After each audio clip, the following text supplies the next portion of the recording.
إن الحمد لله نحمده ونستعينه ونستغفره ونعوذ بالله من شرور أنفسنا ومن سيئات أعمالنا.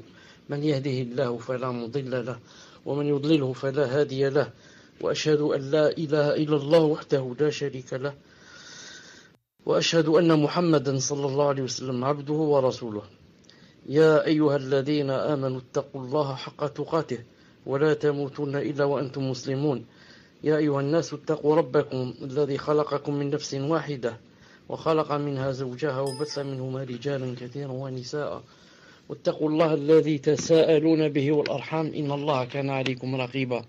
يا أيها الذين آمنوا اتقوا الله وقولوا قولا سديدا يصلح لكم أعمالكم ويغفر لكم ذنوبكم، ومن يطع الله ورسوله فقد فاز فوزا عظيما. ألا إن أصدق الكلام كلام الله، وخير الهدي هدي محمد صلى الله عليه وسلم، وشر الأمور محدثاتها وكل محدثة بدعة وكل بدعة ضلالة وكل ضلالة في النار. Donc nous sommes Inch'Allah Ta'ala mercredi 8 Dhul Qa'da 1435 correspondant au 3 septembre 2014 bi'idhnillah subhanahu wa ta'ala. On va continuer un peu en lisant les fatwas de Cheikh Al-Albani rahimahullah ta'ala. Donc, question numéro 58, il a dit, ou plutôt quelqu'un lui a dit, Allah subhanahu wa ta'ala a dit, et le soleil court vers un gîte qui lui est assigné. Telle est la détermination du Tout-Puissant de l'Omniscient. والشمس تجري لمستقر لها ذلك تقدير العزيز الرحيم والعزيز العليم. On lui a dit, quelle est l'interprétation de ce verset? Le cheikh, rahimahullah, répond, il a dit, son interprétation est celle livrée par le hadith. Lorsqu'il a dit, sallallahu alayhi wa sallam, son gîte est lorsque le soleil se lève de son couchant. C'est un hadith authentique. Mais le verset n'a aucun rapport avec la rotondité de la terre, son immobilité ou son mouvement. Il annonce tout simplement un événement du monde de l'invisible qui se produira dans l'avenir. On lui dit, donc l'heure du gîte est le jour de la résurrection. Qu'en est-il pour le hadith? Chaque jour, c'est-à-dire le soleil, il demande la permission sous le trône et se prosterne. Sous le trône et se prosterne. Réponse de Cheikh Al-Albani rahimahullah ta'ala. Ce hadith est authentique. Ce hadith est authentique. Que le soleil se rende sous le trône. Ensuite, il dit que le soleil se rende sous le trône n'est nullement en contradiction avec les vérités religieuses. Parce qu'il est toujours sous le trône, mais par rapport à un pays en particulier, à savoir Médine. Écrivez numéro 1 si vous m'entendez.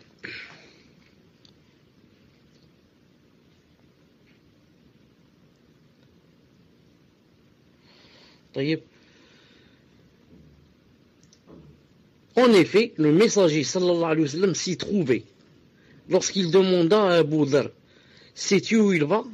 C'est-à-dire le soleil. Le messager sallallahu alayhi wa sallam l'informa alors que le soleil s'en allait pour se prosterner sous le trône au moment de se coucher par rapport à Médine. C'est l'interprétation qui dissipe tout équivoque. À chaque instant, dans chaque pays, il se couche continuellement. Mais il s'agit là d'un coucher propre à Médine. En effet, sa prosternation correspond à l'horaire de Médine et non à celui de chaque ville du monde. Donc, on lui a dit, doit-on déduire de ce hadith que le soleil s'arrête au moment de la prosternation? Doit-on déduire, puisque le hadith dit que le soleil se prosterne, doit-on déduire de ce hadith que le soleil s'arrête au moment de la prosternation? Réponse du cheikh rahimahullah ta'ala, pas nécessairement, parce qu'un humain incapable peut fort bien se prosterner en marchant, oui ou non? Ce qu'il a répondu, il a dit, à l'instant précis, nous nous rappelons que la prière de la peur a deux formes. La prière de la peur est celle de la peur intense. Cette dernière, la prière de la peur intense, cette dernière ne comporte ni inclination ni prosternation, comme cela est connu. on se contente seulement à faire des signes de la tête. Prenons par exemple le cas des musulmans qui affrontent l'ennemi à l'épée. Vient l'heure de la prière, ils prient alors en marchant vers l'ennemi. Ceci concerne l'être humain. Que dire alors de l'astre de notre Seigneur dans sa réalité, le soleil, c'est-à-dire. Il n'y a donc aucune contradiction entre les deux. Il n'y a aucune contradiction entre les deux. D'ailleurs, on va passer, Inch'Allah, à une autre question.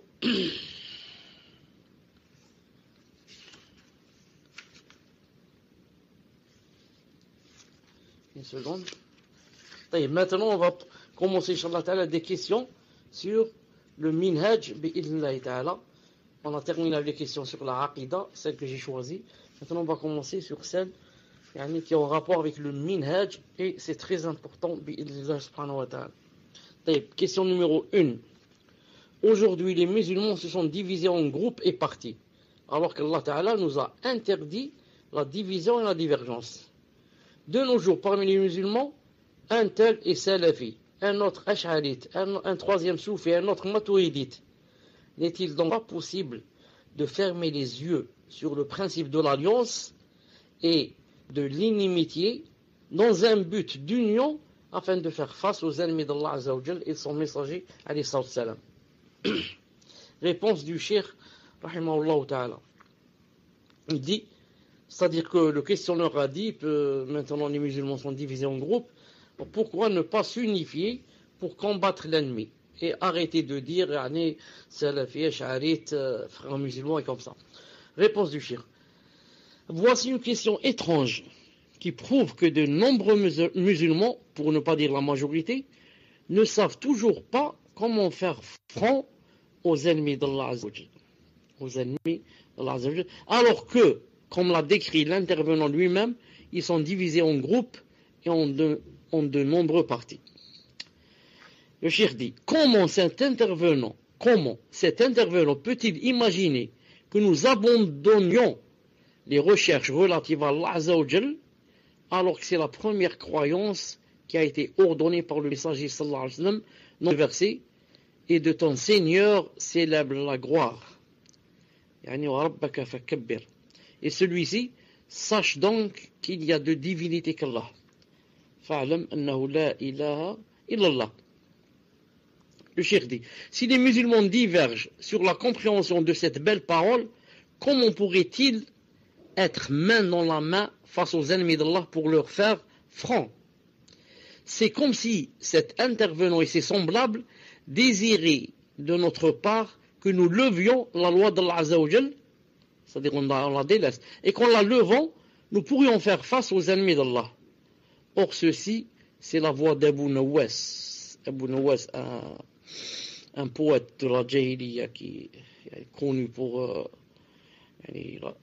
sa boisson de l'alcool, etc. Il a dit, soigne-moi à l'aide de la maladie. Soigne-moi à l'aide de quoi? À l'aide de la maladie. Au lieu de dire soigne-moi, c'est-à-dire par l'intermédiaire d'un médicament, il lui dit soigne-moi à l'aide d'une maladie. Il a dit, notre Seigneur a dit, فَإِن تَنَازَعْتُمْ فِي شَيْءٍ فَإِلَى اللَّهِ وَالرَّسُولِ إِن كُنتُمْ تُؤْمِنُونَ بِاللَّهِ وَالْيَوْمِ الْآخِرِ ذَلِكَ خَيْرٌ وَأَحْسَنُ تَأْوِيلًا.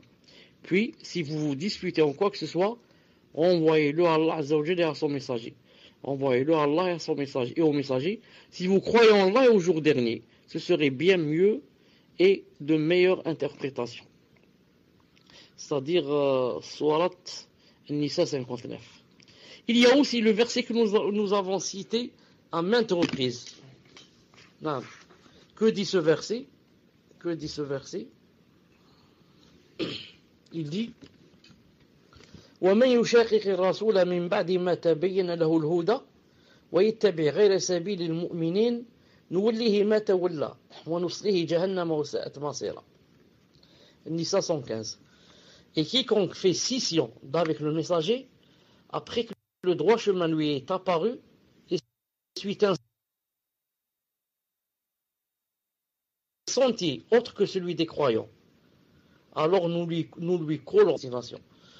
Le cheikh dit, comment cet intervenant ainsi que ses semblables peut-il accepter que nous délaissions tous ces versets clairs? Comment peut-il imaginer la possibilité que ces musulmans se mettent d'accord avec leurs grandes divergences? Et ce n'est pas comme ils disent dans des domaines secondaires, mais bien dans des principes fondamentaux. Et ce n'est même pas dans des principes fondamentaux seulement, mais dans le fondement des fondements, qui est Allah, le Seigneur des mondes, glorifié et exalté soit-il. Je suis très attristé de devoir rappeler à cet intervenant et à ses semblables que nous avions sauté de joie lorsque nous apprîmes que nos frères musulmans afghans avaient triomphé des communistes russes et de leurs racailles. Mais, tout comme nous étions contents, nous fûmes peinés et attristés lorsqu'ils arrêtèrent leur reprise du territoire, alors qu'il ne restait plus que 2 provinces sur la totalité de l'Afghanistan. La raison, c'est quoi? C'est que leurs chefs divergèrent et se disputèrent. Or, notre Seigneur a dit وَلَا تَنَازَعُوا فَتَفْشَلُوا وَتَذْهَبَ رِيحُكُمْ. C'est-à-dire, Surat Al-Anfal 46. Et ne vous disputez pas, sinon vous fléchirez et perdrez votre force. Cet intervenant n'a pas remarqué que la divergence est celle dont parle le messager alayhi salam dans le hadith des 73 groupes, et que le groupe sauvé est celui qui suit la voie du messager alayhi salam et de ses compagnons. Il a dit, lorsque les musulmans se regroupèrent dans cette voie basée sur le livre et la sunna, c'est-à-dire la sunna du prophète sallallahu alayhi wa sallam, ainsi que les enseignements des compagnons du prophète sallallahu alayhi wa sallam, alors il leur sera possible de faire front aux ennemis d'Allah Azza wa Jal. Quant au fait de délaisser le passé parce qu'il est révolu, comme ils disent, et de tenter de s'unir afin de combattre l'ennemi, c'est une chose impossible. Le verset, la bataille de Hunayn et autres événements sont les meilleurs exemples indiquant la nécessité d'unir les musulmans sur une même parole. Mais cela ne sera possible que sur la base du livre et de la sunna. Le verset précédent suffit comme preuve, si Allah Azza wa Jal veut. Allah Ta'ala dit, puis si vous vous disputez en quoi que ce soit, renvoyez-le à Allah et au messager. Si vous croyez en Allah et au jour dernier, ce sera bien meilleur et de meilleure interprétation. Le livre est le livre, la sunna et la sunna, et la voix des anciens représente les anciens. Donc le cheikh a montré que s'unir, c'est une chose que tout le monde voudrait, aimerait. Mais s'unir sur quoi? S'unir autour de quoi? C'est ça le plus essentiel. Non.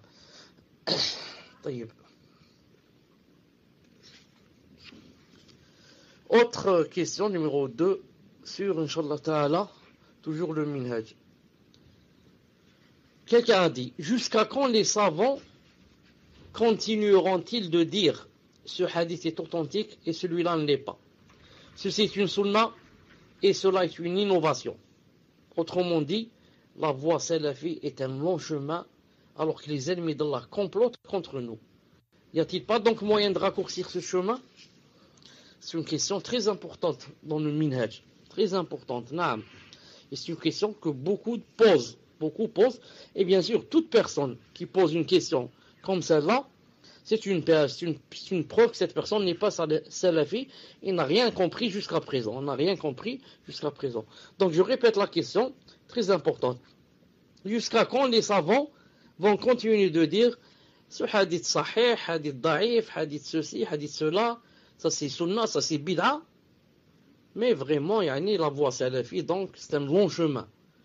Alors qu'on oublie que les ennemis d'Allah sont en train de comploter contre nous, ils sont en train de bombarder la Palestine, etc. N'y a-t-il pas donc moyen de raccourcir ce chemin? C'est à peu près ce que veut dire le questionneur et ce que disent beaucoup de gens de nos jours. Réponse. Cheikh Rahimahullah dit, dans le dialecte syrien, on dit que cette question salue la première. Ma réponse à celle-ci est un hadith prophétique authentique. Le messager, alayhi salam, était assis avec ses compagnons et il traça un trait rectiligne sur le sol et d'autres traits courts. C'est-à-dire il traça un trait rectiligne long et d'autres traits courts en travers de celui-ci. Ensuite, il récita la parole de notre Seigneur Azza wa Jal, وَأَنَّ هَذَا صِرَاطِي مُسْتَقِيمًا فَاتَّبِعُوهُ وَلَا تَتَّبِعُوا السُّبُلَ فَتَفَرَّقَ بِكُمْ عَنْ سَبِيلِهِ. Al-An'am 153. C'est-à-dire, et voilà mon chemin dans toute sa rectitude. Suivez-le donc et ne suivez pas les sentiers qui vous écartent de sa voie. Cheikh Rahimullah dit, de tels gens, des gens tels que cet intervenant et le précédent sont nombreux de nos jours. Non, c'est ce que j'ai dit tout à l'heure. La plupart des gens pensent comme ça. Il a dit la raison, pourquoi ils pensent comme ça, ils disent comme ça, la raison est qu'ils ont délaissé la voie des pieux anciens. Comme j'ai dit tout à l'heure, toute personne qui dit comme ça et qui pense comme ça n'est pas une personne salafi. La raison est qu'ils ont délaissé les pieux anciens et qu'ils se rattachent à un islam qui n'a absolument aucun sens pour eux. C'est l'islam de « il n'y a deux dieux qu'Allah ». Quant à la signification de « il n'y a deux dieux qu'Allah », ils ne la connaissent pas. Leurs leaders, leurs chefs, ne connaissent pas la réalité de « la ilaha illallah ». Encore moins leurs adeptes, hélas. Si leurs grands chefs ne connaissent pas le vrai sens de la ilaha illallah, donc qu'en est-il par rapport à leurs adeptes? Il a dit, puis le prophète sallallahu alayhi wa sallam passa son doigt sur ce trait rectiligne et récita le noble verset, et voilà mon chemin dans toute sa rectitude. Suivez-le donc, et ne suivez pas les sentiers qui vous écartent de sa voie. Il dit ensuite, le prophète, c'est lui qui a dit ça, il dit, ces petits traits se trouvent sur le côté de la voie rectiligne, le long trait. C'est une description que je donne moi-même pour Cheikh Al-Albani dit, c'est une description que je donne moi-même pour expliquer le dessein prophétique par rapport à ce que je citerai plus tard. Et voici les voies, c'est-à-dire les traits courts. Et à la tête de chaque voie se trouve un démon qui appelle les gens. Authentifié par Cheikh Al-Albani dans Sunan Ibn Majah. Donc, le prophète islam a tracé un long trait et de courts traits à droite et à gauche. Il a dit le long trait, c'est la voie rectiligne qui mène à Allah Azza wa Jal. C'est le chemin d'Allah Azza wa Jal. Et les traits, les courts qui sont à droite et à gauche, il a dit, à la tête de chaque trait se trouve un démon qui appelle les gens. Appelle les gens à Jahannam, bien sûr. Donc, ce hadith est clair que le chemin qui mène vers Allah subhanahu wa ta'ala est un chemin long. Un chemin long. Et c'est un hadith, c'est moi qui dis, c'est un hadith qui prouve aussi que celui qui cherche le chemin court, il tombera dans le piège de quoi? D'un démon. Car chaque chemin court, à sa tête, il y a un démon qui t'appelle et qui te dit suis-moi. Suis-moi, je connais le raccourci, tu vas arriver vite. Et en fait, tu vas arriver vite, mais en enfer. Mais le hadith est bien clair que celui qui veut arriver doit suivre le chemin long. Cheikh Al-Albani dit, alayhi rahmatullah, je peux dire sans exagérer que de telles allégations sont tournées aujourd'hui contre moi. Contre moi. Car nous ne contentons pas de dire hadith authentique ou faible, sunna ou innovation, groupe, etc. Il a dit, voilà les traits courts même les traits courts. S'il m'était permis de dire que le prophète alayhi salam était un artiste, à savoir un dessinateur émérite, je l'aurais dit. Il est au-delà de la description d'artiste ou de dessinateur. Lorsqu'il traça sur le sol un long trait rectiligne et qu'il récita le nom de verset, et voilà mon chemin dans toute sa rectitude, suivez-le donc, et ne suivez pas les sentiers qui vous écartent cette voie, de sa voie, c'est-à-dire les traits courts, il ne faut pas les suivre. Il trace en fait le trait qu'il convient aux musulmans de suivre. C'est le long trait rectiligne. Il trace également d'autres traits courts autour de celui-ci, et le musulman ne doit pas les emprunter. Quant à ce que nous entendons aujourd'hui, comme pour cette question, jusqu'à quand continuerons-nous de marcher? Le cheikh dit, le fait que nous marchions et suivions la voie droite suffit amplement. Naam. C'est-à-dire, alhamdoulilah, nous on fait deux choses. On est en train de marcher, on n'est pas en train de dormir. La deuxième, c'est très important, on est en train de suivre la voie droite. On n'est pas en train de suivre les petits traits, les voies courtes, les raccourcis, où il y a dans chaque raccourci un shaitan. Quant à savoir quand va-t-on atteindre notre but, l'affaire est entre les mains d'Allah Azza wa Jal. Donc, ce qui nous intéresse dans tout cela, c'est deux choses. Nous sommes en train de marcher, wahda. Deuxièmement, nous sommes sur la voie droite. Maintenant, quand est-ce qu'on va arriver, ce n'est pas notre but. Peut-être qu'on va arriver, peut-être qu'on ne va pas arriver. Ainsi, le cheikh dit, il considère que le trait est trop long.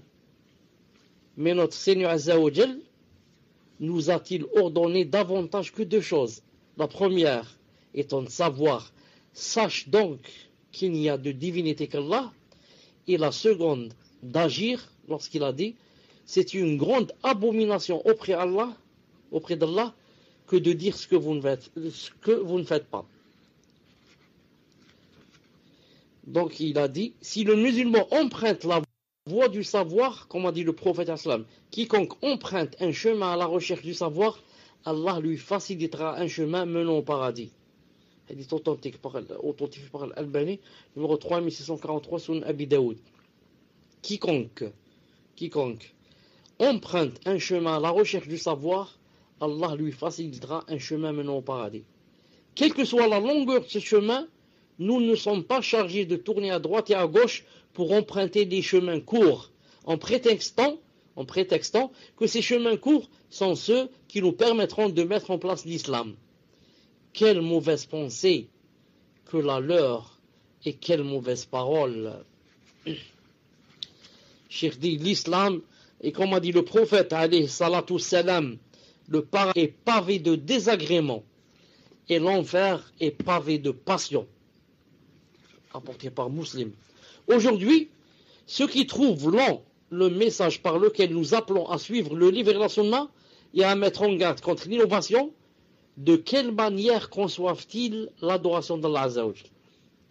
Selon le gré de chacun, ou quelle que soit l'ignorance de la personne? Non. Ou bien, faut-il savoir, comme a dit Azza wa Jal, sache donc qu'il n'y a de divinité qu'Allah. Fa'alam annahu la ilaha illallah. Puis, agir selon le savoir octroyé par Allah. En réalité, de telles questions à elles seules sont l'avertissement d'un mal pour ceux qui les posent. Ceux qui n'ont toujours pas compris que leur devoir est d'apprendre l'islam et d'agir conformément à l'islam, quelle que soit la longueur du chemin.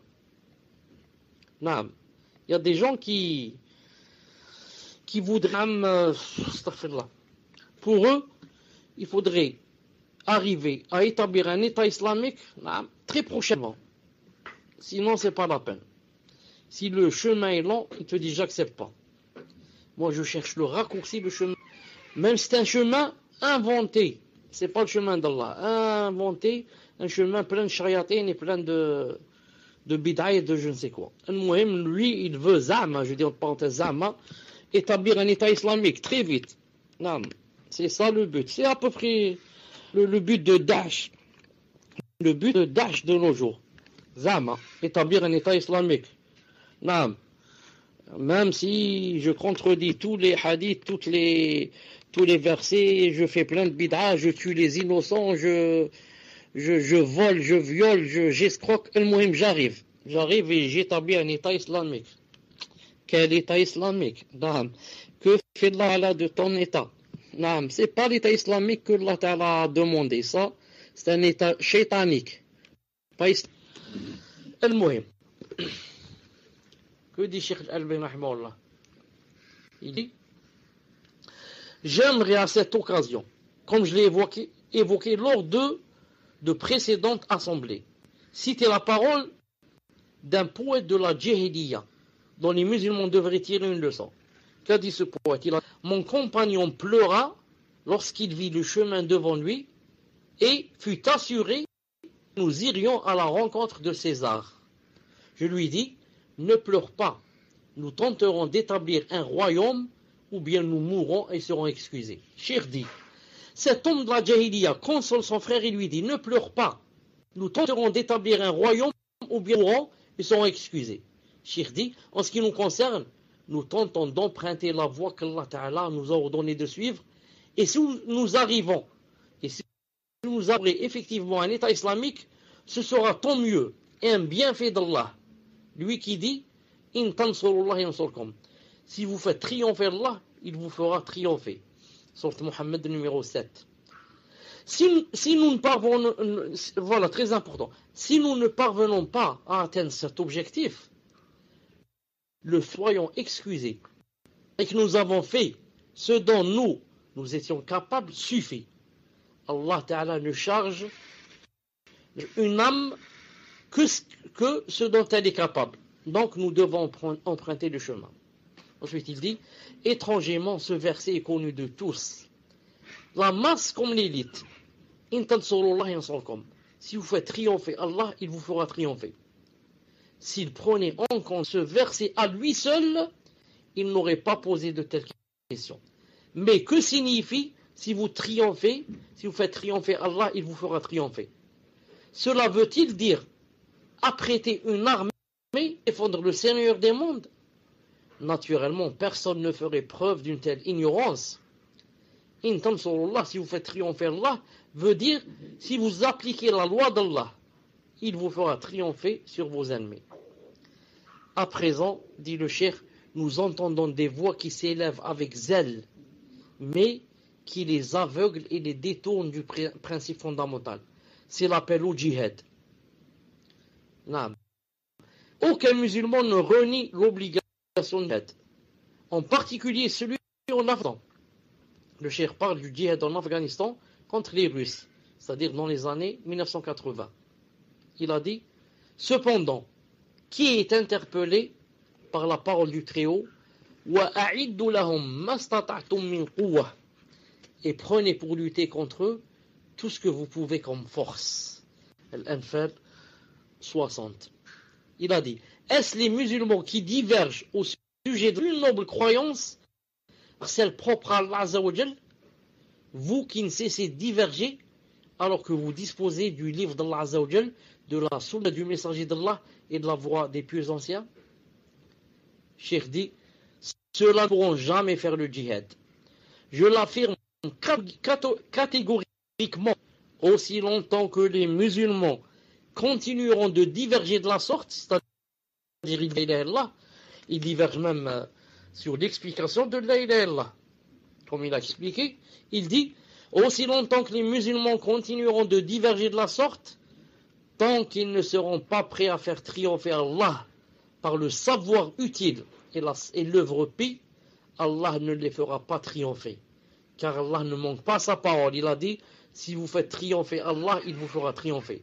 En outre, les hadiths sont très nombreux dans ce domaine. Là, il a dit, je ne vous citerai qu'un seul hadith. Comme on est musulman, pourrait-il triompher? Comme on est musulman, pourrait-il triompher alors que l'information contenue dans ce hadith s'applique sur eux? C'est quoi ce hadith? Le hadith où le prophète alayhi salam a dit, إذا تبايعتم بالعينة وأخذتم أذناب البقر ورضيتم بالزرع وتركتم الجهاد في سبيل الله سلط الله عليكم ذلا لا ينزع عنكم حتى ترجعوا إلى دينكم. Rapporté par Abu Daoud, numéro 3462, authentifié par Cheikh Al-Albani rahimahullah. C'est-à-dire, Khadil Hadith, il a dit, si vous pratiquez la vente qui s'appelle l'ina, saisissez les queues des vaches. Si vous êtes satisfait de l'agriculture et vous délaissez le combat dans la voie d'Allah, alors Allah vous enverra une humiliation qui ne lèvera point de vous, c'est-à-dire qui restera toujours collé à vous, jusqu'à ce que vous retourniez à votre religion.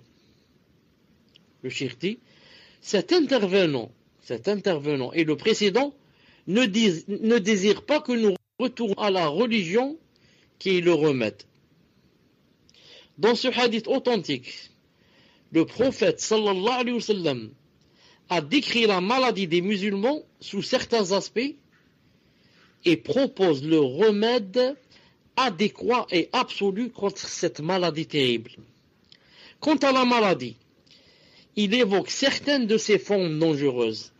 Il dit, si vous pratiquez la vente hina, saisissez les queues des vaches, êtes satisfait de l'agriculture et délaissez le combat dans la voie d'Allah Azza wa Jal.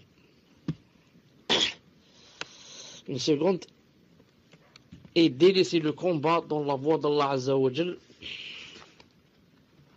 Alors Allah vous enverra une humiliation qui ne lèvera point de vous jusqu'à ce que vous retourniez à votre religion. Chacune de ces 4 sections ou chacune de ces 4 maladies nécessite qu'on s'y arrête, et même longuement. Mais je me contenterai de la première maladie. Si vous pratiquez la vente hina.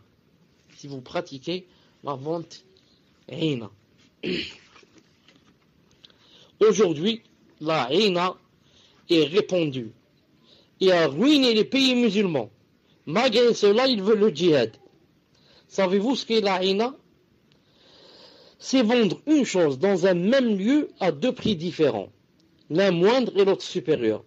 Cela consiste en ce qu'un homme aille trouver un marchand de voitures, par exemple, dans le but d'obtenir 50 000 riels. Riels, c'est l'argent saoudite.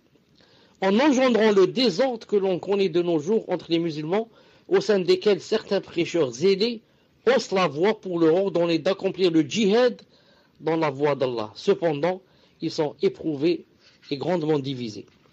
Donc l'un désire emprunter 50 000 riels, mais il ne trouve personne qui veuille bien lui accorder ce prêt pour Allah Azza wa Jal. Que fait-il alors? Il ruse. Mais avec qui? Il ruse avec le rusé. Il va trouver un grand marchand et lui dit, je souhaite acheter cette voiture, mais je désire te la revendre pour de l'argent. À combien l'achète-t-il alors? À 40 000 ou à 35 000? Ce n'est pas là le plus important. Il prend les 40 000, mais on l'échange de quoi? De 50 000 riels. Voilà la vente hina. Un autre ruse en faisant intervenir un intermédiaire dans l'affaire. Il va trouver un grand commerçant qui n'a pas la voiture qu'il souhaite, mais qui est riche. Il lui demande un prêt de 50 000 riels. Et celui-ci lui dit, va acheter cette voiture, c'est moi qui paye. Il s'en va donc l'acheter à 50 000 riels. Et donc cette somme est inscrite. Or, le riche commerçant n'a payé que 40 000 riels au marchand de voitures. Pourtant, il a inscrit une dette de 50 000 riels. C'est une ruse pour manger de l'usure qu'Allah Ta'ala a interdite. Le prophète islam a cité une maladie qui touche les musulmans aujourd'hui. Quant aux autres, elles sont claires, alors que de nombreux savants continuent d'autoriser cette hina. Le messager a dit, si vous pratiquez la vente hina, saisissez les queues des vaches, être satisfait de l'agriculture et délaisser le combat dans la voie d'Allah Azza wa Jal, ces 3 autres maladies sont claires. Et si on ajoute l'autre maladie, quelle sera donc la conclusion pour ceux qui s'opposent à l'application des règles religieuses, qui luttent pour le bas monde, rendent licite par la ruse ce qu'Allah Azza wa Jalla a interdit et délaissent le djihad dans la voie d'Allah. Le châtiment sera sur terre avant l'au-delà et Allah enverra une humiliation qui ne lèvera point jusqu'à ce qu'on retourne à la religion. Cheikh dit, le remède consiste au retour à la religion. Nous devons nous arrêter un instant sur ce remède prophétique qui est le retour à la religion. Nous disons à ces intervenants qu'Allah les guide, ainsi que nous, quelle est cette religion vers laquelle le messager islam nous a ordonné de revenir. Il ne fait aucun doute qu'il s'agit de celle dont parle le Très-Haut dans le Saint-Coran, Inna ad-dina 'inda Allah al-Islam. Ali Imran 19. Certes, la religion acceptée d'Allah, c'est l'islam. Mais une question se pose aujourd'hui. Il y a différentes conceptions de l'islam et ces intervenants connaissent cette divergence actuelle. Mais cela les gêne en raison de leur ignorance et de leur manque de patience. Cette divergence les gêne. Il n'est pas possible d'ajourner la divergence et de faire front aux ennemis d'Allah. Ce n'est pas possible, parce que le prophète a dit, si vous faites ceci, cela, Allah suscitera l'humiliation jusqu'à ce que vous reveniez à votre religion. Le retour à la religion, qui est l'islam, c'est le remède. Mais quelle compréhension adopter? Celle des anciens ou des contemporains? C'est un plan que l'on doit aborder. Est-ce la compréhension des Mu'tazilites, des Maturidites, des Ash'arites, des Chiites ou des duodécimains? Ces vérités existent et ne pouvons pas faire comme l'autruche qui, lorsqu'elle voit un prédateur, se cache en mettant la tête dans le sable. Celui-ci ne la voit pas non plus. Ce n'est qu'un exemple et Allah sait mieux la réalité de cet animal. L'important est de saisir l'exemple. Il ne nous convient donc pas de feindre, d'ignorer ce triste vécu. De quelle maladie parlons-nous? De celui qui pratique la vente Hina. Et cela signifie que la communauté musulmane est malade. Quand on remède qualité, c'est le retour à la religion. Mais selon quelle compréhension? Voilà pourquoi nous répétons sans cesse ce prêche pour lequel nous vivons et nous mourons, et dont nous n'acceptons aucun remplaçant. C'est le livre d'Allah et la sunna de son prophète selon la voie des pieux anciens. Je terminerai par ceci. Le prophète a dit, Taraktu fikum amrayn lan tadillu ma in tamassaktum bihima kitab Allah wa sunnati wa lan yaftariqa hatta yarida al-hawd. Je vous ai laissé deux choses grâce auxquelles jamais vous ne vous égarez, tant que vous y attacherez. Le livre d'Allah et ma sunna. Jamais ils ne se sépareront jusqu'à ce qu'ils viennent me trouver auprès du bassin. Sahih al-Jami', numéro 2937. J'espère que ceci servira de rappel à ces intervenants, qu'Allah les guide et nous-mêmes sur le droit chemin. Naam.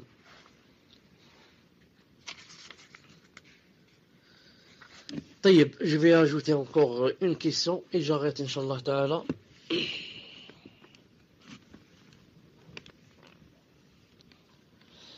Est-ce que jusqu'à présent, le son est clair et vous m'entendez bien?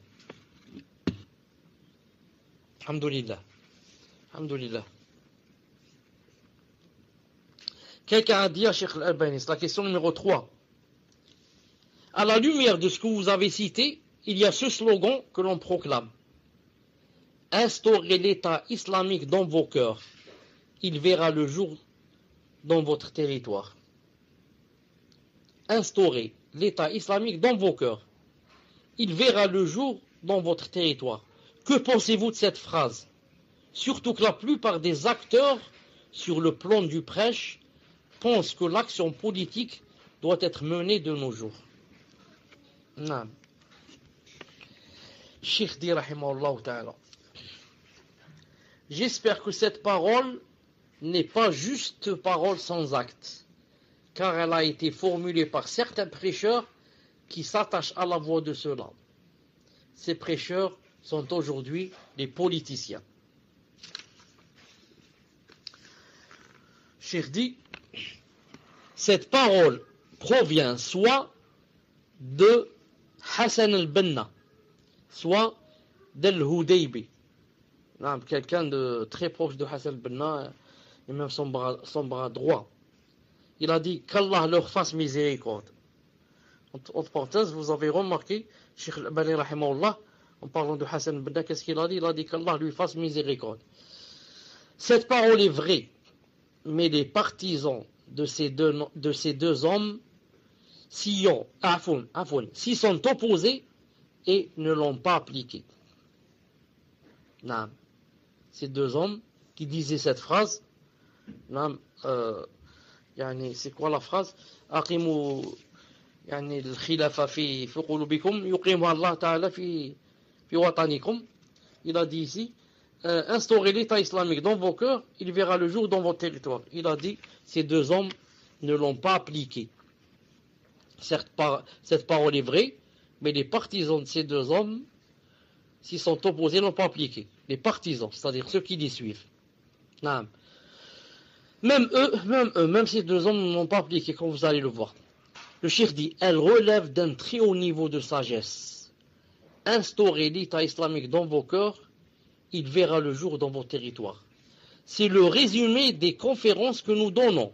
Il s'agit d'apprendre la science profitable et d'accomplir les bonnes œuvres. Dès lors, la victoire viendra d'Allah, glorifié et exalté soit-il. Cette parole est le résumé de tous les versets hadiths qui ordonnent le savoir et l'œuvre paix. Mais ceux qui travaillent aujourd'hui, et plus d'un demi-siècle s'est écoulé, demeurent sans cesse à la même place. Ils bougent sans rien avancer et sans avancer. Pourquoi? Parce qu'ils n'ont pas mis en application cette parole. Instaurer l'État islamique dans vos cœurs. Non, ils n'ont pas instauré dans le cœur. Avant toute chose, que comprend-on de cette phrase? Il s'agit de la croyance correcte qu'il faut instaurer dans les cœurs. Puis, la perfection de la croyance apportera ceci. Allah Ta'ala dit وَقُلْ اعْمَلُوا فَسَيَرَى اللَّهُ عَمَلَكُمْ وَرَسُولُهُ الْمُؤْمِنُونَ وَسَتُرَدُّونَ إِلَى عَالِمِ الْغَيْبِ وَالشَّهَادَةِ فَيُنَبِّئُكُم بِمَا كُنتُمْ تَعْمَلُونَ. At-Tawbah 105. Allah Ta'ala dit œuvrez, car Allah va voir votre œuvre, de même que son messager et les croyants. Et vous serez ramenés vers celui qui connaît bien l'invisible et le visible. Alors il vous informera de ce que vous faisiez.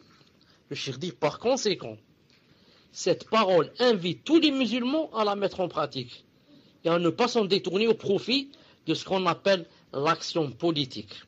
En effet, je pense que l'action politique ne trouve pas sa place aujourd'hui. Il ne fait aucun doute qu'on a besoin, tout comme on a besoin de l'œuvre, mais la science vient avant cela. La science vient avant cela. La science sans pratique n'est pas profitable, et la pratique sans science n'est pas profitable. Ces deux choses sont essentielles. C'est pourquoi j'ai précédemment dit, et je ne cesse de le répéter, les musulmans ne pourront connaître l'essor qu'en concrétisant deux points fondamentaux.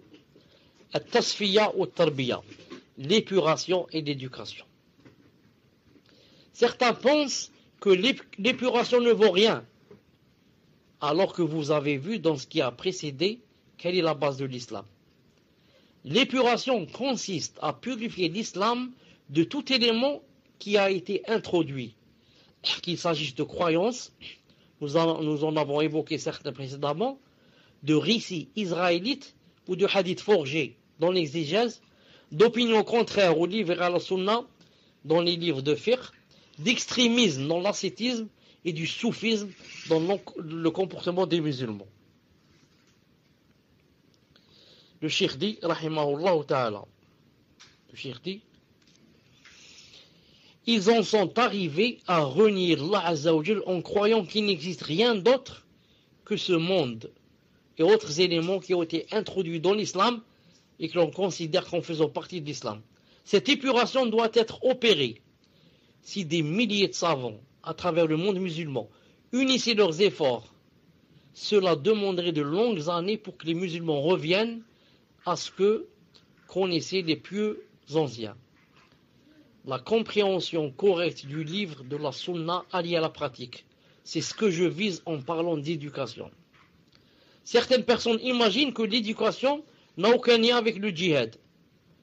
Le djihad fait partie des règles religieuses et son application est obligatoire. Néanmoins, le djihad nécessite une préparation. Et la première préparation que les musulmans doivent entamer, c'est quoi? C'est la croyance correcte, la aqidah sahiha et l'œuvre pi. La préparation varie en fonction de la capacité et Allah ne charge aucune âme de ce qu'elle ne peut supporter. Naam. Voilà, Inch'Allah, je vais arrêter ici. Naam. Je dis subhanak Allahumma bihamdik, ashhadu an la ilaha illa ant, astaghfiruka wa atubu ilayk. Si vous êtes prêts, Inch'Allah ta'ala, on commence, bi'idhnillah ta'ala, et je vous donne le micro pour la première question, Inch'Allah ta'ala. أقيموا دولة الإسلام في قلوبكم تقام لكم في أرضكم. تفضل.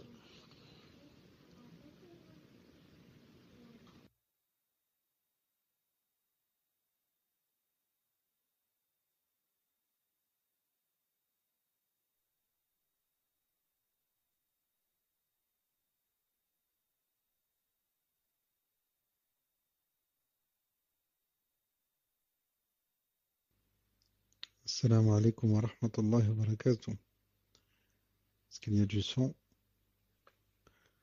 Alhamdulillah, le son est correct ou il est trop fort ou pas assez?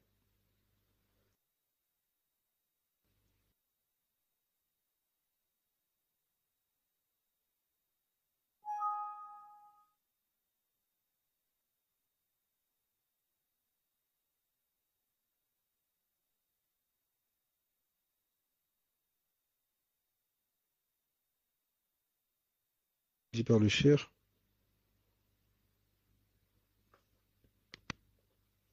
Le frère Fawzi du 30 va ouvrir le salon bis et on demande donc aux frères et sœurs qui ont des questions sur ce qui a été dit de s'y rendre, de lever la main et le frère viendra récupérer les questions. Concernant donc les questions d'ordre général, cheikh, j'en ai reçu quelques-unes. Donc j'ai voulu la première, Inch'Allah. Question d'une sœur qui dit Ahsanallahu ilaykum, cheikh. Tout d'abord, qu'Allah vous récompense du bien que vous faites à la Ummah et du temps que vous nous consacrez. Qu'Allah récompense également les frères et sœurs, enfin les frères qui vous aident. Je suis reconverti, walhamdulillah, wa al-fadlu minallah azawajal. Je me méfie beaucoup de ce que l'on m'envoie comme rappel quand je vois des sites que je ne connais pas ou des rappels sans source. Yani, si la personne a trouvé ce rappel dans un kitab ou un site, etc. Et j'aimerais savoir comment devons-nous réagir quand on reçoit ce genre de rappel. Barakallahu fikum. J'aimerais également savoir, la dernière fois, une sœur avait posé une question concernant le conjoint de sa grand-mère, qui n'est pas son grand-père de sang. Je vis la même situation que cette sœur, sauf que mon grand-père commence à avoir la maladie d'Alzheimer. Ma question est, suis-je obligé de porter le voile devant lui? Qu'Allah facilite les épreuves à tous nos sœurs et frères, fillah, et qu'il nous raffermisse sur le haqq et qu'il nous accorde la sincérité dans chacune de nos œuvres. Tfadal, cheikh. Wa alaykum tullah. Avant cela, il m'est parvenu, je ne sais pas vous aussi si vous êtes au courant, que le frère Suleiman Hayiti, qu'il était malade ou qu'il est malade et que même il est suite à des complications cardiaques, il est rentré chez lui, j'étais au téléphone avec lui, alhamdoulilah. Allah subhanahu wa ta'ala le guérisse, Allah al-Azim, Rabbul Arsh al-Azim, l'ishfiyah, et que cette épreuve soit dans la balance des hasanat pour le qiyamah. Non. Ensuite, je reviens à la question de la sœur. Je dis, premièrement, tu as raison et beaucoup raison pour quand tu as dit je ne lis pas n'importe quoi et je me méfie. Il faut beaucoup se méfier. C'est pour cela, dans ce contexte, je te conseille de ne jamais lire une chose si elle ne vient pas des grands savants. Quand on t'envoie quelque chose, regarde. Qui est l'auteur de cette chose? Qui est l'auteur de cet écrit ou de ce passage? Est-ce que c'est un grand savant de nos jours ou pas? C'est signé Cheikh Ben Othaymin, Cheikh Ben Baz, Cheikh Al-Luhaydan, Cheikh Sahimi, Cheikh Raji'i, c'est qui? Si tu connais pas c'est qui, il faut pas dire. Et même si on va te dire, c'est Cheikh l'Islam a dit, Cheikh Ibn Taymiyyah. Non, Cheikh Ibn Taymiyyah a dit, mais il a expliqué ailleurs, dans un autre endroit, autre chose. Donc, eux, ils profitent en disant Cheikh l'Islam a dit ceci, cela, alors que ce sont des tekfiris. Ça, c'est pour la première question. Pour la deuxième, c'était par rapport au conjoint. Si j'ai bien compris, si ta grand-mère et le conjoint dont tu es en train de parler n'est pas son mari, c'est juste un ami, si c'est le cas, même s'il a Alzheimer, la maladie d'Alzheimer, il faut être voilé devant lui. Parce que celui qui a la maladie d'Alzheimer, c'est quelqu'un il voit les choses. Il est malade, il l'oublie, etc. Mais il voit la femme, donc il te voit. Donc s'il te voit, il n'a pas le droit de te voir sans voile. Voilà, Inch'Allah Ta'ala, la réponse, bi'idhnillahi Ta'ala. Wallahu Ta'ala alam, tfaddal. Non, mes chers. Donc, question suivante. Question d'une sœur qui dit Yachir, qu'Allah vous accorde de ses bienfaits ainsi qu'aux admins. J'aimerais savoir, car je suis un traitement en ce moment concernant un champignon que j'ai attrapé sur le doigt qui se propage sur les autres doigts et mon médecin m'a prescrit un expèse. J'ai pas bien compris. Et mon médecin m'a prescrit de venir que je dois mettre 2 fois par semaine. Normalement, m'a prescrit un médicament que je dois mettre 2 fois par semaine pendant 6 mois. En le mettant hier soir, j'ai constaté que ça n'avait pas la même texture qu'un vernis. Donc un vernis n'avait pas la même texture qu'un vernis à ongles normal qui est d'habitude plus épais. Celui-ci est plus léger, mohim. Tout ça pour savoir si ça m'est autorisé d'en mettre. Barakallahu fikum. C'est un genre de vernis cher. Le nom n'est pas important. Tfadal cher. Non, son nom, c'est pas important. Le plus important, c'est est-ce que il permet l'eau, il laisse passer l'eau, il laisse pas passer. Si c'est comme un vernis, le vernis, on peut pas faire les ablutions avec le vernis. On enlève le vernis, on fait des ablutions. Donc, smah les très rare. Donc, comme je disais, c'est comme si c'est comme le vernis, il faut enlever le vernis, faire les ablutions, ensuite mettre le vernis. C'est la même chose par rapport aux médicaments. Donc je dois d'abord faire les ablutions, ensuite mettre le médicament. Ensuite, il faut voir si le champignon, quand on fait les ablutions et ça touche l'eau, si ça fait empirer. Ça fait empirer le champignon, au lieu de le soigner, il grandit de plus en plus et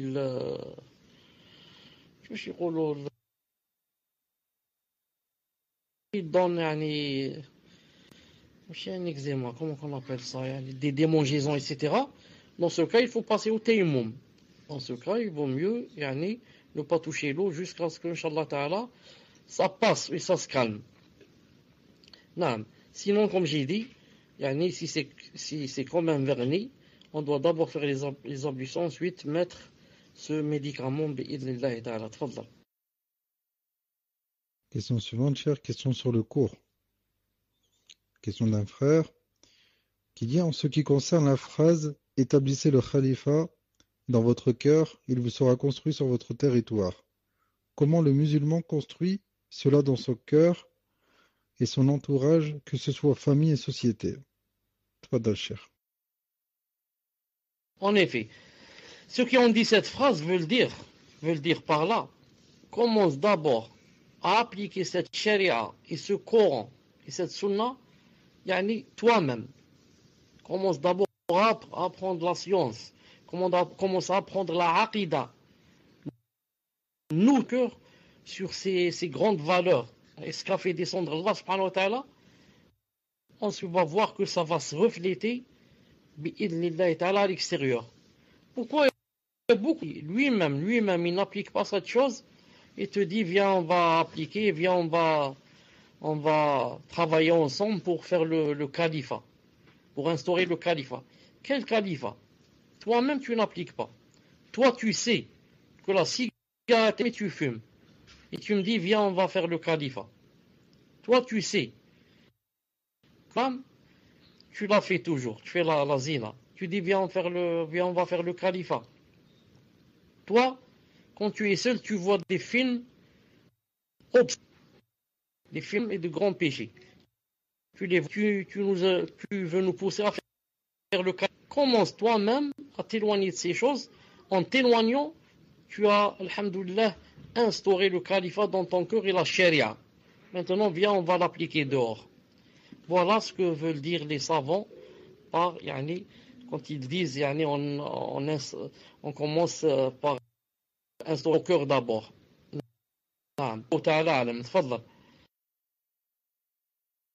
Mes chers, donc Fawzi m'a fait parvenir une question sur un cours précédent. La question dit: pouvez-vous résumer les divergences sur le sujet que vous avez nommé épineux? Jinsul amal, l'établissement de la preuve, l'excuse de l'ignorance, le shirk par ignorance. Tfadal Cheikh. Rappelle-moi, tu as cité 3 ou 4 choses, je ne me rappelle pas. Si j'oublie une, rappelle-moi. Ça, il ne faut pas en parler. Jinsul amal, ça n'a pas existé chez les salafs. Nous, on n'invente pas une chose qui n'a pas existé chez les salafs. On dit que l'amal, juz'un min iman. On dit les actions, c'est une partie de la foi. C'est une partie de la foi. On dit même pas certains shart. C'est une condition. Car si on dit que c'est une condition, vous savez que la condition précède le conditionné. Et donc, ça fait plus partie de la chose. Donc, si on dit l'action, l'amal, c'est une condition shart, donc, shart yasbiq al-mashrut. إذن هو ليس جزءا من المشروط. Donc, l'action ne fait plus partie de l'amal. C'est pour ça que juz min amal, c'est tout et on se tait. Ensuite, quoi, l'établissement de la preuve. Naam. Nous, Allah Ta'ala, on est de ceux qui disent que Allah Ta'ala ne punit jamais quelqu'un si la preuve n'a pas été établie sur lui. On fait partie et on choisit cette branche. Alors, on suit les savants qui disent que l'établissement de la preuve est obligatoire et que si on n'a pas établi la preuve sur quelqu'un, Allah Ta'ala ne va pas le punir. Allah Ta'ala ne va pas le punir. Pourquoi? Parce que la preuve n'a pas été établie sur lui. Comme la personne qui est morte et avant de mourir a dit à ses enfants: quand je meurs, brûlez-moi et quand je deviens poussière, jetez-moi dans quoi? Dans la mer. Car si Allah Ta'ala peut me réunir, il va quoi? Il va me rentrer en enfer. Donc comme ça, alhamdoulilah, quand je vais devenir poussière, vous allez me jeter dans la mer, c'est impossible qu'il puisse nous réunir. Et quand il est mort, ses enfants ont fait la même chose ont fait ce que leur a dit le père. Ils l'ont brûlé, ils l'ont jeté en miettes, ils ont attendu le jour où il y avait le vent. Comme ça, chaque miette est partie de son côté. Et Allah Ta'ala, quand il est mort, il a demandé à la mer de rendre ce qu'elle a pris. Et elle a demandé à la terre de rendre ce qu'elle a pris. Et voilà que l'homme est debout devant lui. Il lui a dit: qu'est-ce qui t'a poussé à faire ainsi? Il lui a dit: Allah ma khafatak. de peur de toi. Allah Ta'ala lui a pardonné. Il l'a fait rentrer au paradis. Alors que cette personne, qu'est-ce qu'elle a fait? Chose de très grave. Chose de très grave. Elle a dit, Allah Ta'ala ne peut pas me réunir. Si je fais ainsi, Allah Ta'ala ne peut pas me grouper. Donc, cette personne, a quoi? A renié une chose importante dans la aqidah. C'est quoi? Le qudra. Le qudra. Comment on dit ça en français? Le qudra, c'est peut-être la capacité, Allahu alam. Le qudra, la puissance, si je puis dire, qu'Allah Ta'ala peut pouvoir, qu'Allah Ta'ala peut, yani, le ressusciter même s'il devient poussière. Cette personne, l'âme, ne savait pas ça ou a nié. Une des deux choses. Cheikh Ibn Taymiyyah a dit ou bien chèque, ou bien il a des doutes. Est-ce qu'il peut me réunir? Il peut pas. Il peut pas. Brûlez-moi, il pourra pas. Et malgré cela, Allah Ta'ala lui a pardonné. Pourquoi? Cette personne donc ne savait pas que même en devenant poussière, Allah Ta'ala peut te regrouper. Et Allah Ta'ala lui a pardonné. Mais si on avait établi la preuve, si cette personne lui a dit attention, Allah Ta'ala peut te regrouper, il dit non, il ne me regroupe pas, dans ce cas il devient kafir. Ça c'était la deuxième des choses. Ensuite la troisième c'est quoi? Il y a bien sûr des dizaines d'exemples sur qu'il faut l'établissement de la preuve. L'excuse de l'ignorance, c'est la même chose. C'est ce que je voulais dire aussi. L'excuse de l'ignorance. Naam. Une personne qui est ignorante, Allah Ta'ala ne le châtie pas jusqu'à ce qu'elle sache. Et Cheikh Ibn Uthaymin a dit, dans beaucoup de passages, dans plusieurs de ses livres, il a dit, comme il pardonne, si tu ne sais pas une chose, dans les furu', il pardonne aussi une chose dans les usul. Comme ça il a dit. Il a dit, par exemple, celle qui est venue au prophète, la femme lui a dit, voilà, ça fait des mois que je ne prie pas à cause du sang que j'ai qu'il ne veut pas arrêter. Et le prophète lui a fait comprendre que, attention, ce ne sont pas des monstrues. Ça s'appelle métroragie. Et combien qu'elle est restée des mois et des mois. Donc elle était ignorante. Elle ne lui a pas dit pourquoi. Non, pourquoi il faut rattraper les jours. Non, pourquoi? Parce qu'elle est ignorante, elle ne savait pas. Mais à partir du moment où elle a su que pendant les métroragies, on doit prier, elle n'est plus excusée. Par contre, pendant la période d'ignorance, elle est excusée. Et bien sûr, Allah Ta'ala peut donner des péchés, châtier quelqu'un par exemple. Pourquoi il n'a pas demandé la science? Taqsir fi talab al-ilm. Naam. Aussi, surtout si il a eu dans l'esprit cette chose que il faut questionner, il faut poser des questions, etc. Et il n'a pas cherché à comprendre. Celui-là, il y a des péchés de ce côté, bi'idhnillahi ta'ala. Ça c'est le résumé. Qu'est-ce qu'il y avait encore une chose? C'est quoi la dernière? Une seconde. La dernière.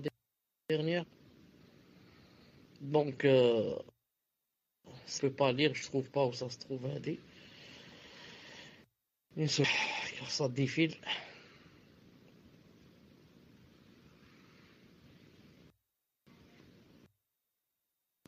Quoi?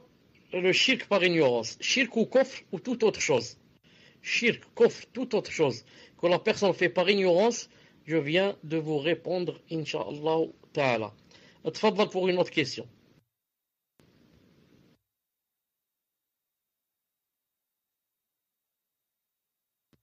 Si quelqu'un dit que si quelqu'un fait une chose pareille, que ce soit shirk qui n'est pas excusé, ma'alish, qu'il nous donne seulement des dalils. Il nous donne des dalils, voilà des preuves. Allah Ta'ala n'a pas excusé alors qu'elle n'avait pas de science.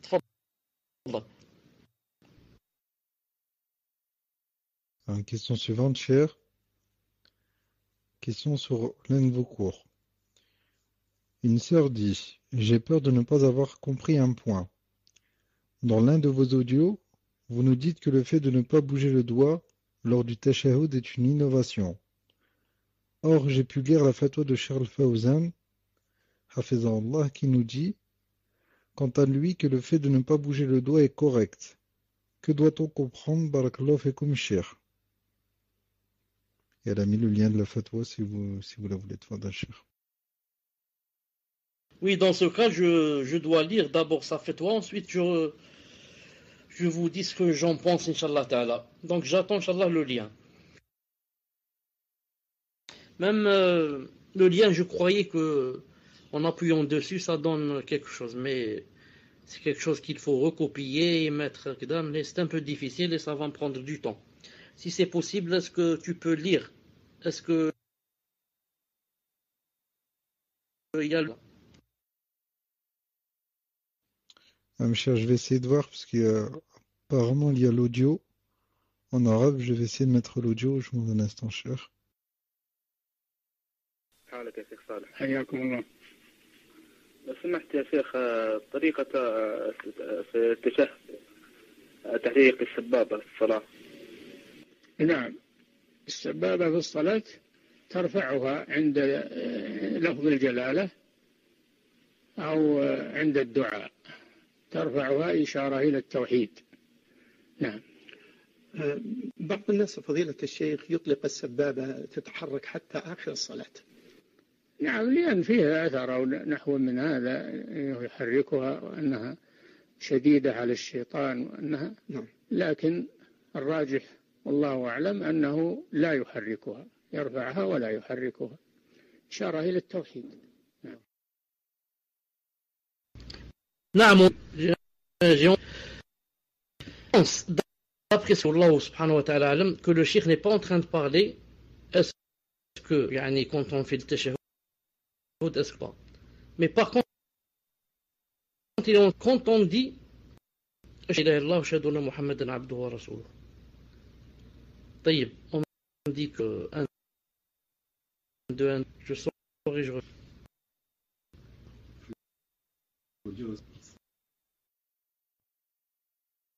Alhamdulillah. Donc je dis, d'après ce que j'ai compris, ce qu'a dit le cheikh, rahmahullah ta'ala, qu'il ne parlait pas de est-ce que on la bouge du début jusqu'à la fin, qu'on ne doit pas bouger.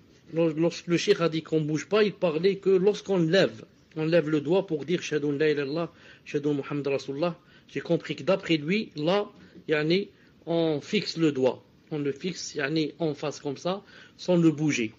Wallahu ta'ala alam. Ensuite, même le cheikh a dit que dans cette chose, il y a une différence, il y a une divergence. Certains ont dit oui, on bouge et a cité le hadith du shaitan, et certains ont dit on bouge pas. Il a dit rajih, c'est-à-dire le plus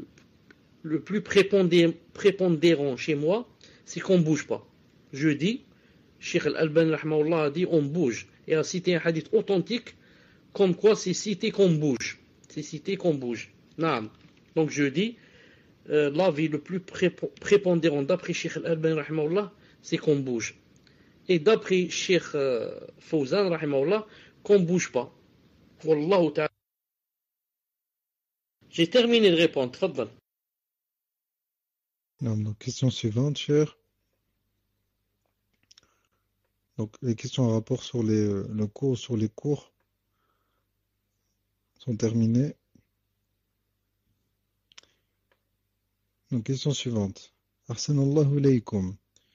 Je souhaite savoir qui doit diriger la prière entre celui qui connaît plus le Coran et celui qui connaît mieux les règles de la salat. Tfadal, cher. Le hadith a dit que c'est celui qui connaît plus le Coran. Les savants dit à condition qu'ils connaissent les règles de la salat, les règles qui, si il ne les connaît pas, sa salat sera nulle. Vous avez compris? Si par exemple quelqu'un connaît plus le Coran qu'un deuxième, et celui qui connaît plus le Coran que le deuxième, quand il prie, il guide les gens, il ne les laisse même pas s'incliner. Dès qu'il s'incline, il dit subhanallah, il se relève. Le temps que tu veux t'incliner, c'est déjà relevé. Le temps que tu veux te prosterner, il ne te laisse pas le temps. Juste tu poses ton front, il dit Allahu Akbar. Et comme ça, celui-là ne doit pas guider les gens. Parce que même s'il connaît le Coran mieux que les autres, mais il ne connaît pas les règles principales de la salat. Mais s'il connaît les règles principales de la salat, c'est lui qui doit prier avant l'autre.